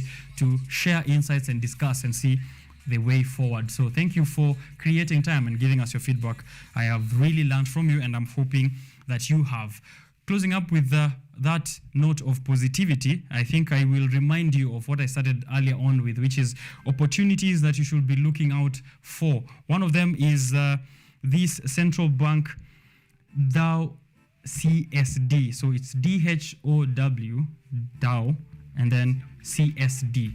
So it's a platform which is going to be a new system that will allow investors who want to invest in government securities to manage their trading accounts and also to bid on treasury bonds and bills using your mobile device. So if you never knew how to buy treasury bills or treasury bonds, you're going to be able to do that from this DAO CSD. So maybe a rundown of some of those things that you can expect. Easier account management is going to be accessible on your device anywhere. Interbank payments is going to make it easier for you to transfer money from your bank to the investment or from bank to bank. Secondary market trading as well. So you're going to get more trading opportunities outside of the treasury bills and bonds in there, and also a detailed investors report. So valuable insights on what you can see as a detailed report from investors so that you see where to put your money. The central bank will also emphasize that this new system will be benefiting diaspora investors. So guys who want to invest while they are still abroad, they can be able to do that, and it's going to be easier for them to register to buy bonds or bills without having to go all the way to Central Bank of Kenya as it is of the moment. So by next month, once it's launched, make sure you're tuning into Biashara Tuesday to know the registration process, and then we can share insights that we see every single week, and then we can grow money here together. The other final one that you should remember is the government is also setting up Jitume centers, Jitume ICT centers. So hapo ni mahali unafaa uende ujitume, upate employment and get skills according to what the government is trying to do in these ICT hubs that is setting up in various counties. So look out for that. It's already been set up in Uasin Gishu County, and as well as one other in Western Kenya. That should be Bungoma, yes. So Bungoma and Uasin Gishu already have those. So check them out as you wait for others to crop up in your county. Thank you for tuning in. I'll see you next week. Tune into KUTV Rise today on Monday first. Check out Current Blessings, Art and Culture, and interact with that before we come back to more of what we've been discussing here on Biashara Tuesday. Until then, if you want to have breakfast in bed, sleep in the kitchen. See ya.